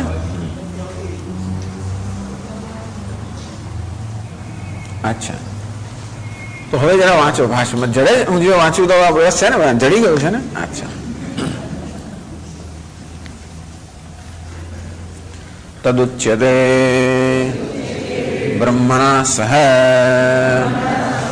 ઇતિ બ્રહ્મભૂતો વિદ્વાન બ્રહ્મસ્વરૂપેણ એવ સર્વાન કામાન સહ અશ્નુતે ન તથા યથા ઉપાધિકૃતેન સ્વરૂપેણ આત્મના જલસૂર્યકાદિવત પ્રતિબિંબભૂતેન સાંસારિકેણ ધર્માદનિમિત્તાપેક્ષાન ચક્ષુરાદિકરણ અપેક્ષાંશ્ચ કામાન પર્યાયેણ અશ્નુતે લોકઃ. તો કે નહીં બ્રહ્મણા અશ્નુતે. બ્રહ્મણા એ તૃતીય વિભક્તિનો બીજો પાર્થ થાય. એને સંસ્કૃતમાં વ્યાકરણ ઇત્થંભૂત તૃતીયા કહેવામાં આવે છે. ઇત્થંભૂત તૃતીયા અર્થાત સ્વરૂપભૂત. બ્રહ્મણા એટલે બ્રહ્મ સ્વરૂપે, બ્રહ્મ સાથે નહીં પણ બ્રહ્મ સ્વરૂપે બધી જ કામનાઓ એક સાથે ભોગવે છે. એટલે સમજાયું બ્રહ્મભૂતો વિદ્વાન. પ્રશ્ન થયો ને, બ્રહ્મવિદ આપનોદિ પરમ. આ બ્રહ્મ જ્ઞાની પરમ ને પ્રાપ્ત કરી ગયો તો પ્રાપ્ત કરે, એની પર ચર્ચા થઈ. આ પ્રાપ્તસ્ય પ્રાપ્તિ છે, અપ્રાપ્તસ્ય પ્રાપ્તિ નથી. બ્રહ્મ પ્રાપ્ત હોય અને જ્ઞાનથી પ્રાપ્ત કરે એવું નથી. એના માટે ભાષ્યકારે સમજાવ્યું કે 10મો છોકરો જે રીતે પ્રાપ્ત છે અને સદા અપ્રાપ્ત. અપ્રાપ્ત કેમ છે? કારણ કે 10મો છોકરો શોધેલો છે, એનું ધ્યાન બીજી જગ્યાએ આસક્ત થઈ ગયું છે. આમ ત્યાં 10મો છે એ પ્રકારનો ખ્યાલ નિર્ણય કે ભ્રમ હોવાને કારણે એનું ધ્યાન બીજે આસક્ત થઈ ગયું છે. બસ પોતે 10મો એ 10માની આડે પ્રતિબંધ કયો છે, 10મા છોકરાની આડે પ્રતિબંધ કયો છે. માત્ર આનું ધ્યાન બીજે આસક્ત થઈ ગયું, ત્યાં 10મો છે. બધા આટલું જ ને, બીજું શું છે? જયારે કહેવાનું કે તું 10મો છે ત્યારે શું થયું? ધ્યાન ત્યાંથી હટી ગયું. બસ એવું નહીં કે મારું ધ્યાન કરવાની જરૂર હોય, માત્ર પેલો પ્રતિબંધ દૂર થયો કે ઓહો ત્યાં નથી, તો પછી હું છું એટલે પેલું ધ્યાન ત્યાંનું જતું રહ્યો. માત્ર પ્રતિબંધ દૂર થઈ ગયો, હું 10મો છું. તેથી આપનોદિ પરમ, પરમ પ્રાપ્ત કરવું અર્થાત અપ્રાપ્તની પ્રાપ્તિ નથી. જે પ્રાપ્ત છે એનું જ જ્ઞાન છે. બ્રહ્મભૂતો વિદ્વાન. આ વિદ્વાન એટલે જ્ઞાની પુરુષ. બ્રહ્મભૂત જે બ્રહ્મ બની ગયો છે, જે હતો છે બની ગયો છે. બ્રહ્મ સ્વરૂપેણ એવ. બ્રહ્મણા એટલે બ્રહ્મ સ્વરૂપેણ, બ્રહ્મ સ્વરૂપ વડે એટલે બ્રહ્મ સ્વરૂપ રૂપે, બ્રહ્મ રૂપે, બ્રહ્મ સ્વરૂપે. આ બધી તૃતીય વિભક્તિ વાપરી છે ને, બ્રહ્મ સ્વરૂપેણ. બ્રહ્મણા એ તૃતીય વિભક્તિ ઇત્થંભૂત અર્થાત સ્વરૂપ બતાવે છે કે બ્રહ્મ સ્વરૂપે સર્વાન કામાન સહ અશ્નુતે. ટૂંકમાં આ જ્ઞાનથી આ વિદ્વાન બ્રહ્મ બની ગયો, અને બ્રહ્મ બની ગયો એટલે બ્રહ્મ હોવાને કારણે સર્વ કામનાઓ એક સાથે અનુભવે છે. એનું નામ જ બ્રહ્મ, જે બધા આનંદનું નિર્વિશેષ સ્વરૂપ. દરેક જે સુખ કે આનંદ આપણે અનુભવીએ કેવો હોય છે? વિશેષ હોય છે. એ જ કહે છે ન તથા યથા ઉપાધિકૃતે. એ તો આવી રીતે નહીં, સામાન્ય રીતે માણસો જે રીતે આનંદ ભોગવતા હોય અને કદાચ જુદી રીતે કંઈક વિલક્ષણ રીતે, તો કઈ રીતે નહીં એ જ કહે છે. કઈ રીતે તો કહી શકતા નથી. ટૂંકમાં આ બ્રહ્મ સ્વરૂપે સર્વ આનંદ ભોગવે છે એના માટે કોઈ દૃષ્ટાંત નથી. પણ બ્રહ્મ સ્વરૂપ ન હોય અને જે આનંદ ભોગવતો હોય એવું આપણી પાસે કેવું દૃષ્ટાંત છે? વિધર્મી એટલે વિપરીત દૃષ્ટાંત છે, વ્યતિરિક્ત દૃષ્ટાંત, અને વ્યતિરેક કહેવામાં આવે. તો એવી રીતે નહીં, ન તથા યથા, એવી રીતે નહીં જેવી રીતે उपाधि कृतेन रूपेण आत्मना जल सूर्य का आदिवत प्रतिबिंब भूतेन सांसारिकेण। आ बधी तृतीया विभक्ति पण इत्थंभूत तृतीया छे। तो सामान्य रीते आ व्यक्ति केवो छे? जीव छे। केवो जीव छे એટલે સામાન્ય રીતે મનુષ્ય આનંદ ભોગવતો હોય ત્યારે જીવ રૂપે આનંદ ભોગવતો હોય, અહંકાર રૂપે આનંદ ભોગવતો હોય. એ જીવ કેવો છે? જલ સૂર્ય કાર્યવત પ્રતિબિંબ ભૂત. બધાને પહેલી વિભક્તિમાં બદલી નાખીએ આપણે તો વ્યવસ્થિત થઈ જાય. જલ સૂર્ય કાર્યવત પ્રતિબિંબ ભૂત. જલ સૂર્ય કા આ જળની અંદર પડેલું પ્રતિબિંબ એને શું કહેવાય? જલ સૂર્ય કા એટલે કે જળમાં પ્રતિબિંબિત થયેલો સૂર્ય.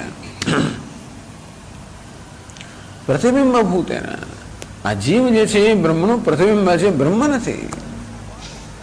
સ્વરૂપથી ભલે બ્રહ્મ હોય પણ ઉપાધિમાં પ્રતિબિંબને કારણે જીવ કેવું છે? બ્રહ્મનું ઉપાધિમાં પડેલું પ્રતિબિંબ છે.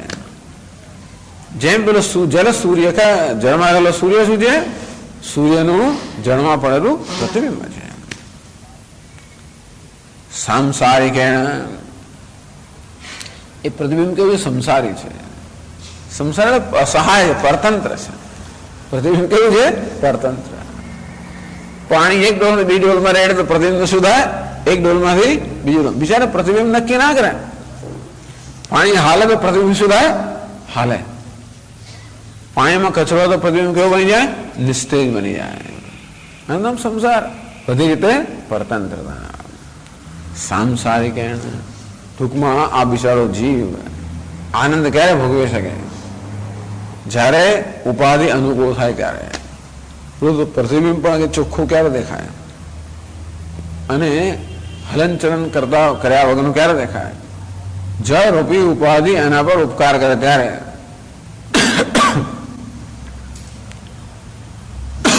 જળ રૂપી ઉપાધિ જ્યારે એને અનુકૂળ બને. તેવી રીતે કઈ ક્ષણે મને સુખનો અનુભવ થાય? બધી મારી ઉપાધિ મને અનુકૂળ બને, મારું મન મને અનુકૂળ બને ત્યારે. એ મન કે અનુકૂળ એમને ના બને તો બધી કિંમત માંગતું હોય છે. આપણું મન આપણે અનુકૂળ બનાવવા અનેક પ્રકારની કિંમત ચૂકવવી પડે આપણે. એ કંઈક મને લાડુ લાવી આપ, મને ફલાણું લાવી આપ, મને ટીવી લાવી આપ, મને પેલું લાવી આપ, બધું કરી. ટૂંકમાં બધીની માંગણી પર બાળક હોય ને એની માંગણી પૂરી કરી છે તે પછી બીજું જોઈએ. આ નહીં, એક મિનિટ પછી તો બીજો રમકડો. તો મનમાં કેવું છે? આ માંગે લાવી આપ્યો ના લાવી આપ્યો, બીજી મિનિટ કે મને બીજું જોઈએ. આપણું મન જયારે અનુકૂળ બને ત્યારે, અથવા એ મન ક્યારે અનુકૂળ બને? બધી પરિસ્થિતિ જયારે અનુકૂળ હોય ત્યારે. જરાય ક્યાંય કશું પણ અંદર હોય તો એટલા પ્રકારનો અસંતોષ મનમાં રહી જ જતો હોય છે. ન તથા યથા ઉપાધિકૃતેન સ્વરૂપેણ. અહંકાર કેવો છે? જીવ કેવો છે? ઉપાધિકૃત સ્વરૂપ, અર્થાત ઉપાધિથી થયેલું સ્વરૂપ. ઉપાધિમાં અહંભાવ હોવાને કારણે જે સ્વરૂપને તે જીવભાવને પ્રાપ્ત થયો, જે જળમાં પડેલા સૂર્યના પ્રતિબિંબ સમાન છે. અને તે કેવું છે? સંસારી છે. ઘટાકાશવત અવચ્છિન્નમ વા. બીજો અથવા તો આ ઘડાની અંદર અવચ્છિન્ન, આ ઘડામાં મર્યાદિત થયેલા આકાશની જેમ. જે દ્રષ્ટાંત ગમે તે.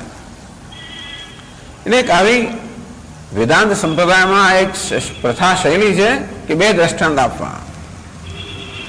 એક આપવું પ્રતિબિંબનું દ્રષ્ટાંત, બીજો આપવું અવચ્છેદનું દ્રષ્ટાંત. એટલે જળમાં પડેલા સૂર્યના પ્રતિબિંબની જેમ, અથવા તો આ ઘડામાં મર્યાદિત થયેલા આકાશની જેમ. તો આ જીવ ક્યારે સુખ ભોગવી શકે? ધર્માદિ નિમિત્ત અપેક્ષાન. એનો આનંદ કેવો? નૈમિત્તિક આનંદ છે. ટૂંકમાં કોઈ નિમિત્ત ઉભું થાય તો એને આનંદ જન્મે. એ નિમિત્ત ઉભું થાય તો મન મૂળમાં આવે, એટલે મન અનુકૂળ બને. મનનો મિજાજ કેવો છે એ પણ બાધા રાખે છે ને. મિજાજ, મૂળ શબ્દનો અર્થ હું શોધતો હતો. મિજાજ તો મનનો મિજાજ કેવો છે? જો બરોબર મિજાજ હોય તો બરાબર છે, પણ મિજાજ ક્યારે બરાબર? બધી માંગણી પૂરી કરી હોય ત્યારે એ બરાબર મિજાજમાં હોય. જેટલા પ્રમાણ માંગણી હોય એટલા પ્રમાણ મિજાજના હોય. તો ધર્માદ નિમિત્ત અપેક્ષાન, એ મનનું મિજાજ ક્યારે સારો હોય? જ્યારે પૂર્વમાં થયેલા પુણ્ય કર્મ જે છે એ પુણ્ય કર્મ પરિપાક જે ક્ષણે થયો હોય એ ક્ષણે ખરેખર બીજું કોઈ કારણ જ નથી. સુખ માટે એક જ જો કારણ હોય તો એમ ન માનવું કે બહારના સંજોગો સુખ માટે કારણ છે. અથવા તો આપણું મન પણ જયારે આવી રીતે મિજાજમાં આવ્યું, એ મનના મિજાજ માટે બહારના સંજોગો કારણભૂત પણ નથી. તો મારો મિત્ર મળી ગયો, એક સરસ સંગીત સંભળાઈ ગયું, કંઈક અનુકૂળ વસ્તુ મળી ગઈ, પ્રિય વસ્તુ મળી ગઈ, માટે મને આનંદ, એવું પણ નથી. એ પ્રિય વસ્તુ મળે અને માટે આપણું મન મૂળમાં આવે એવો પણ નિયમ નથી. ઘણી વાર તો ભલી વસ્તુ આપણે મૂળમાં ન લાવી શકે. કઈ વસ્તુ મૂળમાં લાવતી હોય છે? પૂર્વનું પુણ્ય. જે ક્ષણે પૂર્વે કરેલા પુણ્યનો ઉદય થયો હોય એ ક્ષણે આપણું મન સ્વચ્છ હોય, પ્રસન્ન હોય. જેવું પુણ્ય એવી પ્રસન્નતા બે પાછી. પુણ્યમાં તારતમ્ય હોય ને, મળે પ્રસન્નતામાં પણ તારતમ્ય. જેટલા અંશે મન મલિનતામાંથી, રાગ દ્વેષ રૂપી મલિનતામાંથી મુક્ત થયું હોય, સ્વચ્છ બન્યું હોય, પ્રસન્ન બન્યું હોય, એટલે અંશે ત્યાં આનંદ અભિવ્યક્ત થાય. એટલે એમ પણ ના માનવું કે બહારની કોઈ વસ્તુ મને ખરેખર પ્રસન્ન બનાવે છે, એ માન્યતા ખોટી છે. આપણે તો શાસ્ત્રો સ્પષ્ટતાથી કહે છે કે સુખ એ હંમેશા પુણ્યનું પરિણામ છે અને દુઃખ એ પાપનું પરિણામ છે. એટલે સુખી થવું એ ભૌતિક સુખ પણ મેળવવું હોય તો બહાર બધી વસ્તુમાં વ્યવસ્થામાં વલખા મારવાના બદલે આ લાવો, પેલું લાવો, ફલાવો, એવું બધું કરવાના બદલે પુણ્ય કર્મ કરવું છે બસ. એની જાતે વસ્તુ આવવાની તો આવશે, અને નહીં હોય તો પણ મનને વસ્તુ વગર, મન તો એમની વસ્તુ વગેરે ખુશ થઈ શકે એવું નથી કે ખુશી ના થાય. મન એનું ચાલે તો કશા વગેરે ખુશી થાય, એમને જ કશું યાદ હોય ને આપણે ખુશી થઈ જાય, કશાની જરૂર નથી. મનને ખુશ થવાની કોઈ વ્યવસ્થા છે? કોઈ પ્રકારની વ્યવસ્થા નથી. એવું કહ્યું કે અમુક સમયે મન ખુશ થાય, અમુક સ્થળે એટલે મન ખુશ થાય, અમુક વ્યક્તિ આવડે ખુશ થાય, અમુક સંગીત સાંભળે ખુશ થાય, કોઈ વ્યવસ્થા નથી. તો મન ખુશ થાય શું વ્યવસ્થા છે? એક જ વ્યવસ્થા છે, પૂર્વના પુણ્યનો ઉદય. એટલે સુખી થવું હોય તો પુણ્ય સિવાય બીજું કોઈ કારણ છે જ નહીં. સમજ અમારા પાપ નડે છે, ચાલો જે નડતું હોય પણ પુણ્ય. એટલે અહીં તો ધર્માદ નિમિત્ત અપેક્ષા. ધર્મ આદિમાં પાછું આદિ શું છે તો એ જ જાણે, પણ ધર્મ આદિ ધર્મ એટલે કે ધર્મ ને પુણ્ય. ઈશ્વરનો અનુગ્રહ કંઈક માની લઈએ, એ પણ વેદાંતિક લોકોને ઈશ્વર અનુગ્રહમાં બહુ પેટમાં દુખતું હોય છે, એમને કશું ગમતું નથી હોતું. બરાબર, એટલે પણ ઈશ્વરનો અનુગ્રહ.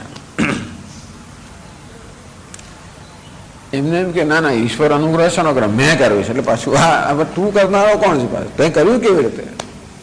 મેં પુણ્ય કર્યું. ભાઈ તું પુણ્ય ક્યાંથી કરનારો? કારણ પ્રેરણા તો પુણ્યની આપનારું કોણ છે?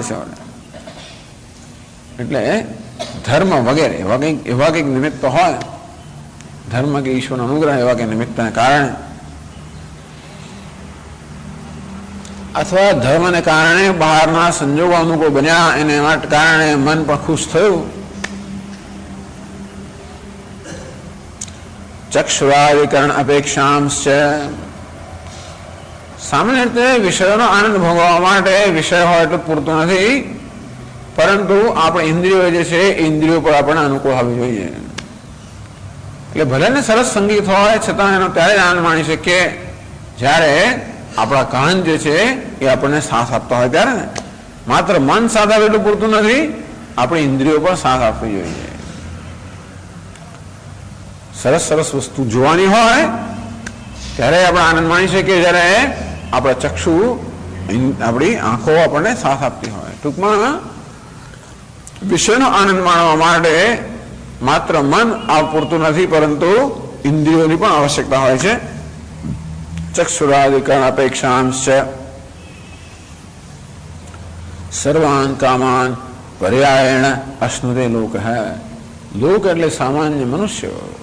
પર્યાયણ એક પછી એક.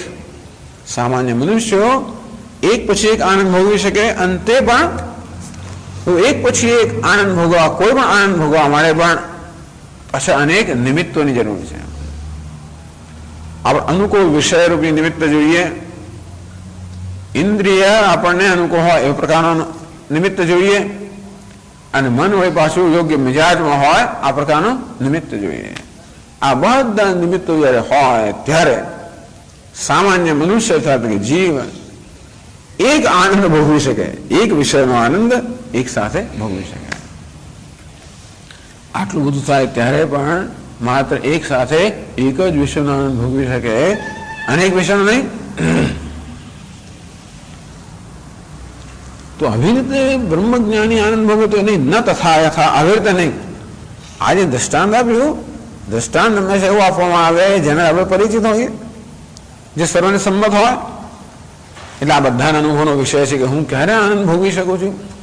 જ્યારે કોઈ અનુકૂળ વિષય હોય ત્યારે, ઇન્દ્રિયોની પણ અનુકૂળતા હોય ત્યારે, મનની પણ અનુકૂળતા હોય ત્યારે, આ બધી વસ્તુ અનુકૂળ જ્યારે બને ત્યારે હું આનંદ ભોગવી શકું. એ પણ એક સાથે એક જ વિષયનો આનંદ ભોગવી શકું. આપણા અનુભવનો વિષય છે. તો કે આ રીતે બ્રહ્મજ્ઞાનનો આનંદ નથી. અર્થાત બ્રહ્મજ્ઞાનનો આનંદ એ કોઈ અમારો જે આનંદ છે કે એક મનોવૃત્તિ છે. સામાન્ય મનુષ્ય આનંદ ભોગવતો ત્યારે એ આનંદ શું છે? મનની એક અવસ્થા છે.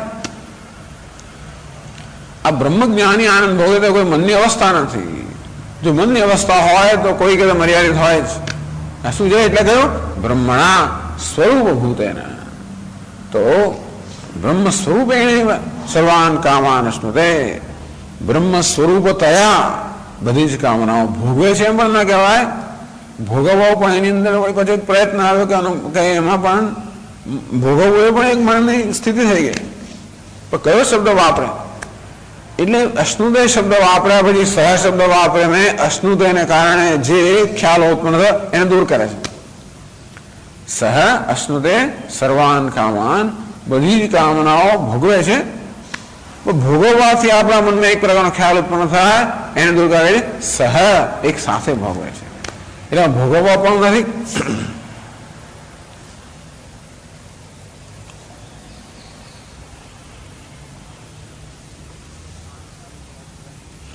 વૃત્તિકૃત આનંદ અનુભવત્ર ન વિવક્ષિત ભાવ.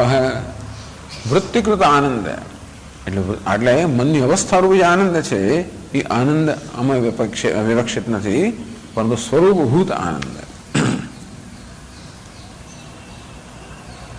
એટલે પહેલા ન કેવી રીતે એનો આનંદ કેવો નથી એ કહ્યું. ન તથા યથા એટલે આગળ પૂછે છે કથમ તર્હિ યથોક્તેન પ્રકારેણ સર્વજ્ઞેન સર્વગતેન સર્વાત્મના નિત્ય બ્રહ્માત્મ સ્વરૂપેણ ધર્માદ નિમિત્ત અનપેક્ષાન ચક્ષુરાધિકરણ નિરપેક્ષાંશ્ચ સર્વાન કામાન સહૈવ અશ્નુતે ઇત્યર્થઃ. ન તો થાય આવી રીતે નહીં. જેવી રીતે કોઈ જીવાત્મા એક વિષયને એક સાથે ભોગવે એવી રીતે નહીં. કથમ તે કેવી રીતે ભોગવે છે? યથોક્તેન પ્રકારેણ સર્વજ્ઞેન સર્વગતેન સર્વાત્મના. તો હવે આ જીવ કેવો બની ગયો? વિદ્વાન કેવો બની ગયો? સર્વજ્ઞ સર્વજ્ઞ બની ગયો. સર્વગતેન સર્વવ્યાપી બની ગયો. સર્વાત્મના સર્વનો આત્મા બની ગયો. ઓહો, બ્રહ્મવા ઇદમગ્રાસીદ તદાત્માનમેવાવેત અહમ બ્રહ્માસ્મિ તસ્માત તત્સર્વમ અભવત. અહમ બ્રહ્મ, હું બ્રહ્મ છું એ જ્ઞાનથી બધું જ બની ગયો. અરે બધું બની કેવી રીતે ગયો? તો કે અસર્વત્વનો જે એક અધ્યાય હતો કે અસર્વ છું, કેવો છું? સર્વ નથી, આટલો જ છું. અધ્યારોપ દૂર થયો, સર્વ જે છું. ટૂંકમાં બ્રહ્મ અર્થાત કોઈ પ્રકારનો અહંભાવ જ્યાં નથી, કોઈ પ્રકારનો મર્યાદાનો અર્થાત ઉપાધિમાં અહંભાવ નથી. આ ઉપાધિમાં અહંભાવ ન હોવાને કારણે એવું નથી કે એને બધા સાથે અહંભાવ સ્થાપિત કરવો પડે, એવું પણ નથી. ઉપાધિમાં અહંભાવ દૂર થયો એટલે આપોઆપ જ એનો અહંભાવ જે બ્રહ્મમાં છે સ્થાપિત થયેલો જ છે. યથોક્તેન પ્રકારેણ સર્વજ્ઞેન, આ બ્રહ્મજ્ઞાની કેવો બની ગયો? સર્વજ્ઞ બની ગયો. સર્વજ્ઞનો અર્થ આપણે ચર્ચા કરેલી. સર્વજ્ઞનો અર્થ નહીં કે બધું જાણે, કેટલા ઘરાઓ દુનિયામાં છે ને બધા રેતીના કારણે કેટલા જે જ્ઞાન થઈ એવું નથી. પરંતુ આ બધા વિશેષ જ્ઞાનમાં જે નિર્વિશેષ જ્ઞાન છે, બે પ્રકારની સર્વજ્ઞતા છે. એક ઔપાધિક સર્વજ્ઞતા છે, એક સ્વરૂપતયા સર્વજ્ઞતા છે. ઔપાધિક સર્વજ્ઞતા અર્થાત ઉપાધિના સ્તરે રહેલી સર્વજ્ઞ એ તો માત્ર ઈશ્વરમાં હોય. ઈશ્વર માયોપાહિત, માયાની ઉપાધિ વાળો જે ચૈતન્ય છે, ઈશ્વર કે પરમાત્મા છે, એની સર્વજ્ઞતા કેવી છે? માયાને કારણે એ મુખ્ય અર્થમાં સર્વજ્ઞ છે. વિદ્વાનની સર્વજ્ઞતા કેવી છે? એ મુખ્ય અર્થમાં સર્વજ્ઞ નથી, પણ સ્વરૂપભૂત આ બધા જ્ઞાનમાં જે નિર્વિશેષ જ્ઞાન છે એવા જ્ઞાનને આત્મતયા જાણતો હોવાને કારણે યસ્મિન વિજ્ઞાને સર્વ વિજ્ઞાતમ ભવતી, જે જ્ઞાન પ્રાપ્ત કરી સર્વ જણાય. જે જ્ઞાત્વાને ભૂયોન્યત જ્ઞાતવ્યમ અવશિષ્યતે, જે જાણ્યા પછી કશું જાણવાનું અવશેષ ન રહે એવું નિર્વિશેષ જ્ઞાન. આ બધી તૃતીયા વિભક્તિ પણ કેવી છે? ઇત્થંભૂત તૃતીયા. સર્વજ્ઞ અર્થાત ચૈતન્ય જે સર્વજ્ઞ છે, સર્વજ્ઞાનને પ્રકાશિત કરનારું છે, સર્વનું સાક્ષી છે, એવા સર્વના પ્રકાશક રૂપે, સાક્ષી રૂપે.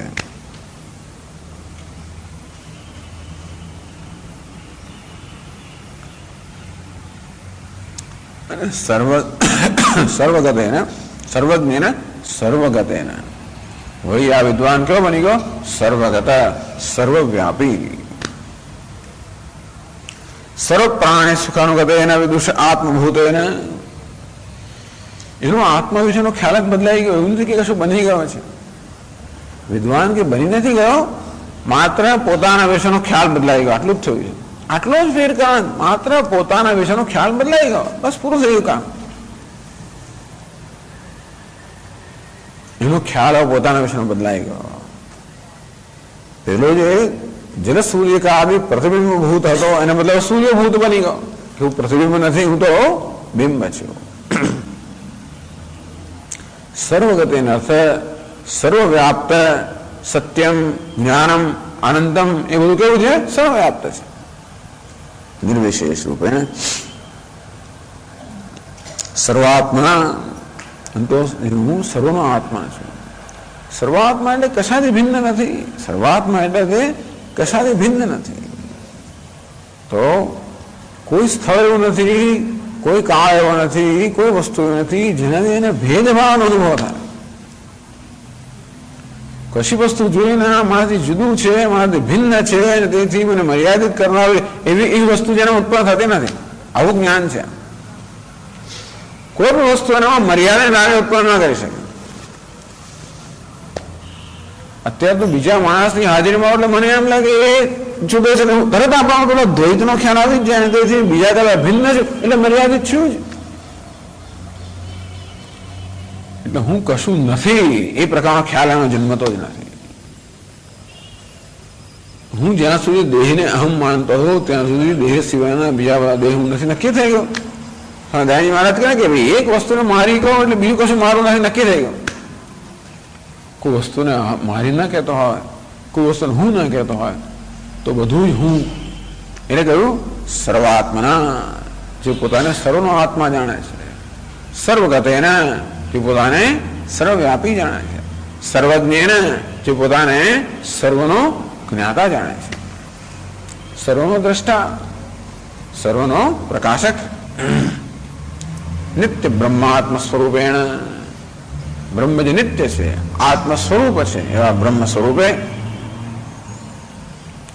એ સર્વ આનંદ એક સાથે ભોગવે છે, સ્વરૂપભૂત આનંદ ભોગવે છે, અર્થાત સ્વરૂપભૂત આનંદમાં એ પ્રતિષ્ઠિત છે. એને જ સ્વરૂપ કહેવાય, સ્વભાવ કહેવાય, જે હોવા માટે કોઈ કારણ નથી. એને નિમિત્ત કે કહેવાય કે આગંતુક કહેવાય, જે હોવા માટે કારણ છે. એને સ્વભાવ કહેવાય કે સ્વરૂપ કહેવાય, જે હોવા માટે કારણ નથી. તો જીવાત્માનો જે આનંદ છે એ નિમિત્ત કે છે, અર્થાત એ આનંદના અનુભવ માટે અનેક પ્રકારના નિમિત્તો સર્જાવા જોઈએ. વિષય એને અનુકૂળ હોવો જોઈએ, ઇન્દ્રિય અનુકૂળ હોવી જોઈએ, મન અનુકૂળ હોવું જોઈએ. આ બધા નિમિત્તો હોય ત્યારે આનંદ ભોગવા કેવો છે? નૈમિત્તિક આનંદ. જો જે હોવા માટે કોઈ બહારના નિમિત્તની જરૂર પડે એ સ્વાભાવિક નથી, તો આગંતુક છે ને. તો આનંદ કેવો છે? જેને હોવા માટે કોઈ નિમિત્તની જરૂર નથી. એટલે કયું? ધર્માદ નિમિત્ત અનપેક્ષાન. આ ધર્મ વગેરે કોઈ નિમિત્ત નહીં. એવું નહીં કે પુણ્યનો અનુભવ પુણ્યને કારણે આનંદ થયો પણ નથી. કોઈ વિષય મળી ગયો માટે કે પછી મન કે અનુકૂળ છે માટે એવી કોઈ વસ્તુ પર આધારિત ન હોય એવો આનંદ.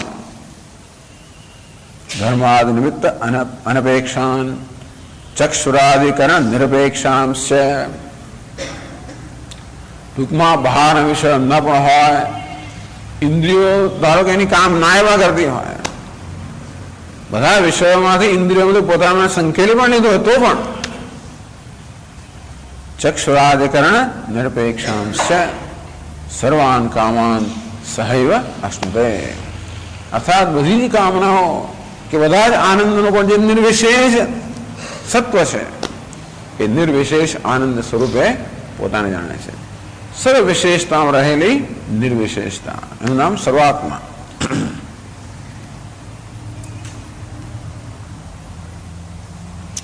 ઇદમ ચ વિશેષણમ. હા, એટલે આગળ ગયા છે શંકરાચાર્ય મહારાજ બ્રહ્મણા વિપશ્ચિતા એક છે ને એ સમજાવે છે. વિપશ્ચિતા મેધાવિના સર્વજ્ઞેન તદ્ધિ વૈપશ્ચિત્યમ યત સર્વજ્ઞત્વમ તેન સર્વજ્ઞરૂપેણ બ્રહ્મણા અશ્નુતે ઇતિ શબ્દઃ મંત્ર પરિસમાપ્ત્યર્થઃ.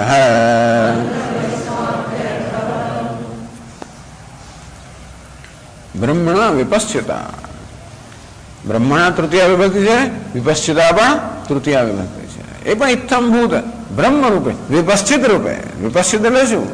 મેધાવી. વિપશ્ચિત થાય બુદ્ધિમાન, મેધાવી. મેધાવી અર્થાત જે ખૂબ મેધા ધરાવના હોય, જ્ઞાન ધરાવના હોય, ડાપણ ધરાવના હોય, નામ મેધાવી. આ બ્રહ્મ તો કેવું? સર્વજ્ઞ.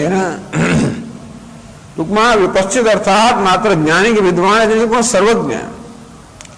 તદ્ વૈપશ્ચિત્યમ યત સર્વજ્ઞત્વ. એના કરતા વધારે વૈપશ્ચિત્ય કેવું હોય? વિપશ્ચિત અર્થાત જ્ઞાની, ડાયો માણસ. પણ ડાપણ નહીં કેવું? એવું એ જ્ઞાન જેવું કે મર્યાદા ના હોય પ્રકારની વિપશ્ચિતતા, એટલે કે સર્વજ્ઞતા. તદ્ય વૈપશ્ચિત્યમ, એને એ જ ખરેખર હોય તો મુખ્ય અર્થમાં એ જ વૈપશ્ચિત્ય કે વિપશ્ચિતતા કહેવાય. મેધાવીપણું કહેવાય, જ્ઞાનીપણું કહેવાય, ડાહાપણું કહેવાય. યત સર્વજ્ઞત્વમ, જેનું જે સર્વનું જ્ઞાન હોય એ પ્રકારનું જે જ્ઞાન છે એ જ સર્વશ્રેષ્ઠ જ્ઞાન કહેવાય, એ જ વિપશ્ચિતતા કહેવાય. તેના વિપશ્ચિતા. આમ એટલે કે સર્વજ્ઞ, એ સર્વજ્ઞ સ્વરૂપે. સર્વજ્ઞ અર્થાત જેને જ્ઞાનની કોઈ પ્રકારની મર્યાદા નથી, એટલું સમજી લો. સતત આ પ્રકારની મર્યાદા હું પીડાઈ રહ્યો હોઉં છું.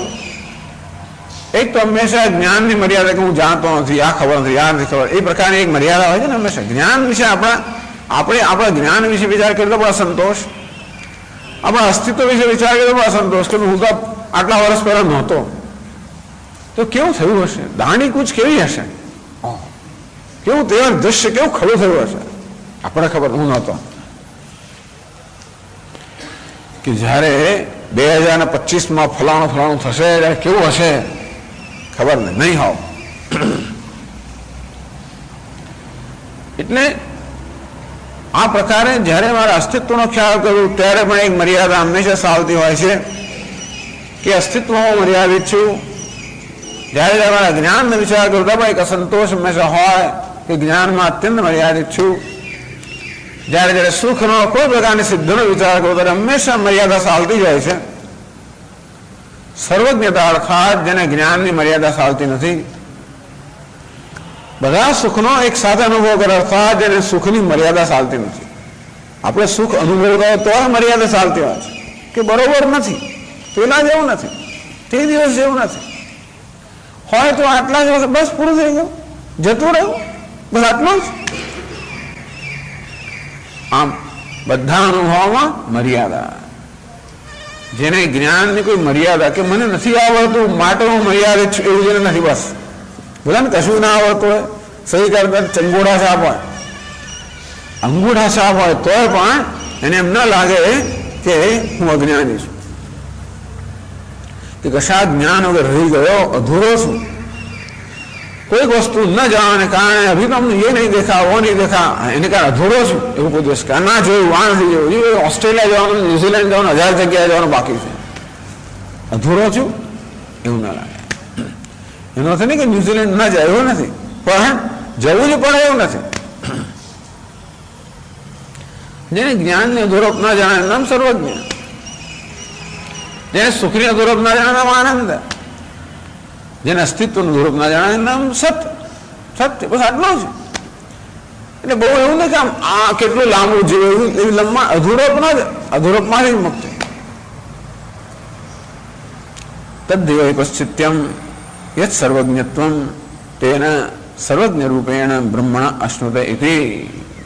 આમ સર્વજ્ઞ રૂપે બ્રહ્મ રૂપે સર્વાન કામાન સહ અશ્નુતે, સર્વ કામનાઓ એક સાથે ભોગવે અર્થાત સમજાડે છે જેવી રીતે એક સાથે એટલે શું. તો યત સૌખ્યામ બધી લેશ લેશ શક્રાદ નિવૃત્તા.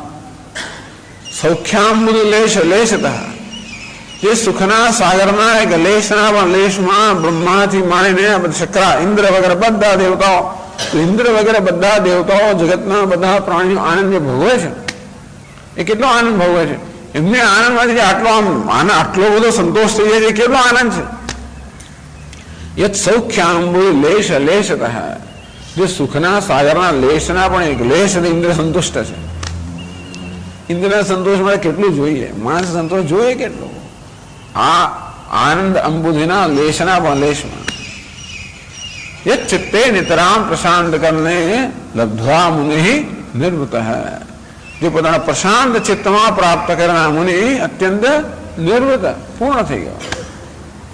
યસ્મિન નિત્ય સુખાંબધો ગલધી બ્રહ્મૈવ ન બ્રહ્મવિદ. જેમાં ગલિત ધી, જેની ધી એટલે કે અહંકાર, જેનું અહમ પણ, જેની મર્યાદિત પણ ગલિત થઈ ગયો. એટલે કે જે નિત્ય સુખાંબુધિ અંદર ડૂબી ગયો હોવાને કારણે જેની કોઈ મર્યાદિત પણ ભાન નથી. એટલા માટે કહે છે કે વિદુષ બ્રહ્માનંદ અનુભવ કાલે સમુદ્રામ વસે વિપૃષામિવ. બ્રહ્માનંદ અંતર્ભૂતાનામ સર્વ પ્રાણીગતાનામ આનંદાનામ. તો પ્રાણી માત્ર જે આનંદ પ્રાપ્ત કરે છે, બધા આનંદનો સ્ત્રોત કયો છે, આનંદ ઉદ્ભવ સ્થાન બ્રહ્મ. બ્રહ્મ જે આનંદ સ્વરૂપ સમાન છે, આનંદ સમુદ્ર સમાન છે, તેમ સમુદ્ર બધા જળનું ઉદ્ભવ સ્થાન છે.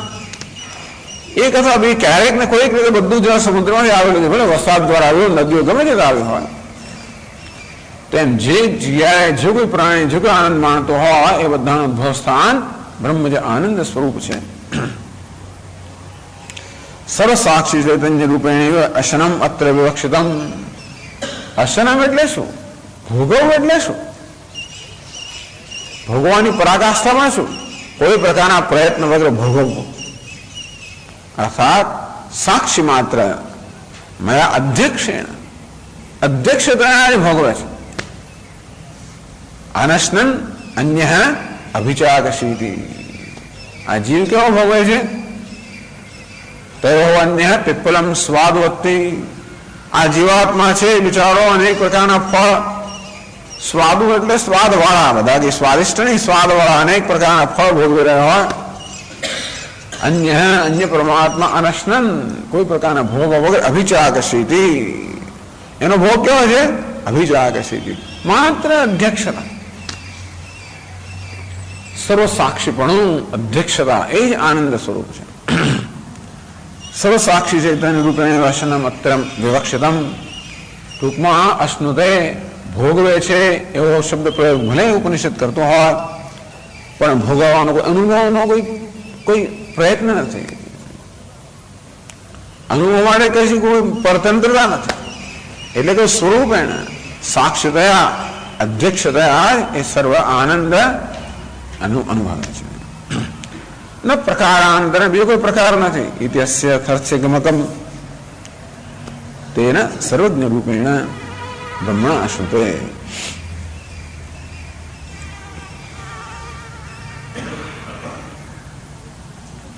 એટલે પેલો જે અર્થ છે કે બ્રહ્મની સાથે, ઈશ્વરની સાથે બેસીને બધું ભોગવે, એવો અર્થ નથી.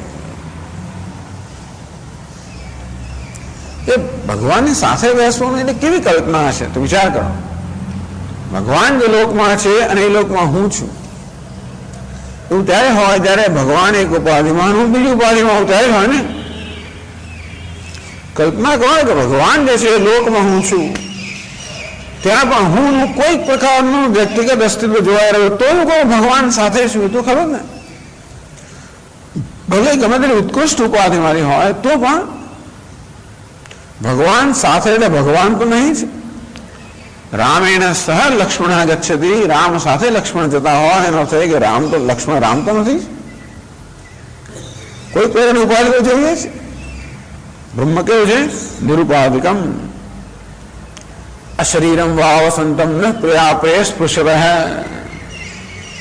બ્રહ્મ કે અશરીર, અશરીરમ શરીરેશુ અનવસ્થેશુ અવસ્થિતમ. તો કોઈ પ્રકારના શરીરથી આ ભોગવામાં આવે છે કામનાઓ, કોઈ પ્રકારના મનથી આ કામનાઓ ભોગવામાં આવે છે. તો મન હંમેશા મર્યાદિત હોવાના કારણે ગમે તે સ્થળ પર જઈએ તો આપણે ભોગવીએ કેટલું હોય, ગમે તેટલું. ઘણા બધા વર્ષો પહેલા હું ઋષિકેશ ગયો. સ્વામી સિદ્ધાંતજી જાણે કે આ સ્વામીને મીઠાઈનો બહુ શોખ છે, એટલે હું જઉં ને પહેલા મને કે કાલે ભંડારો ને, એટલે પહેલા મને લઈ ગયા એક મોટા રૂમમાં લઈ ગયા કે જો ત્યાં પેલી બાલુશાહી આખો ઢગલો હતો કે પેલા જોઈને આનંદ માણો. એને ખબર છે કે આને બહુ ભાવે છે, લઈ ગયા. અરે આખો રૂમ ભરને બાલુશાહી, તો ખાવું કેટલી. ભલે અનંત વસ્તુ મારી સામે, પણ હું જ્યાં મારા પેટમાં જ મારે ખાવાનું હોય તો એની કેટલી 1, 2, 3, 4, 5, 10, 12 કેટલી ખાય, બધી શું. તે રીતે બ્રહ્મલોકમાં લોકોનું અનંત વસ્તુ હોય છતાં પણ એ ભોગવવા જો મારે ઉપાધિની આવશ્યકતા હોય તો ઉપાધિ દ્વારા કેટલું ભોગવી શકાય? ભોગવી શકાય. જો કે આ ઉપાધિ પણ જાત જાતની હોય છે, અંતેથી અનેક પ્રકારની ઉપાધિ હોય છે, અને છતાં હિરણ્ય ગર્ભની ઉપાધિ હોય તો પણ એ આનંદ છે, અનંત આનંદ નથી આવતો. અશરીરમ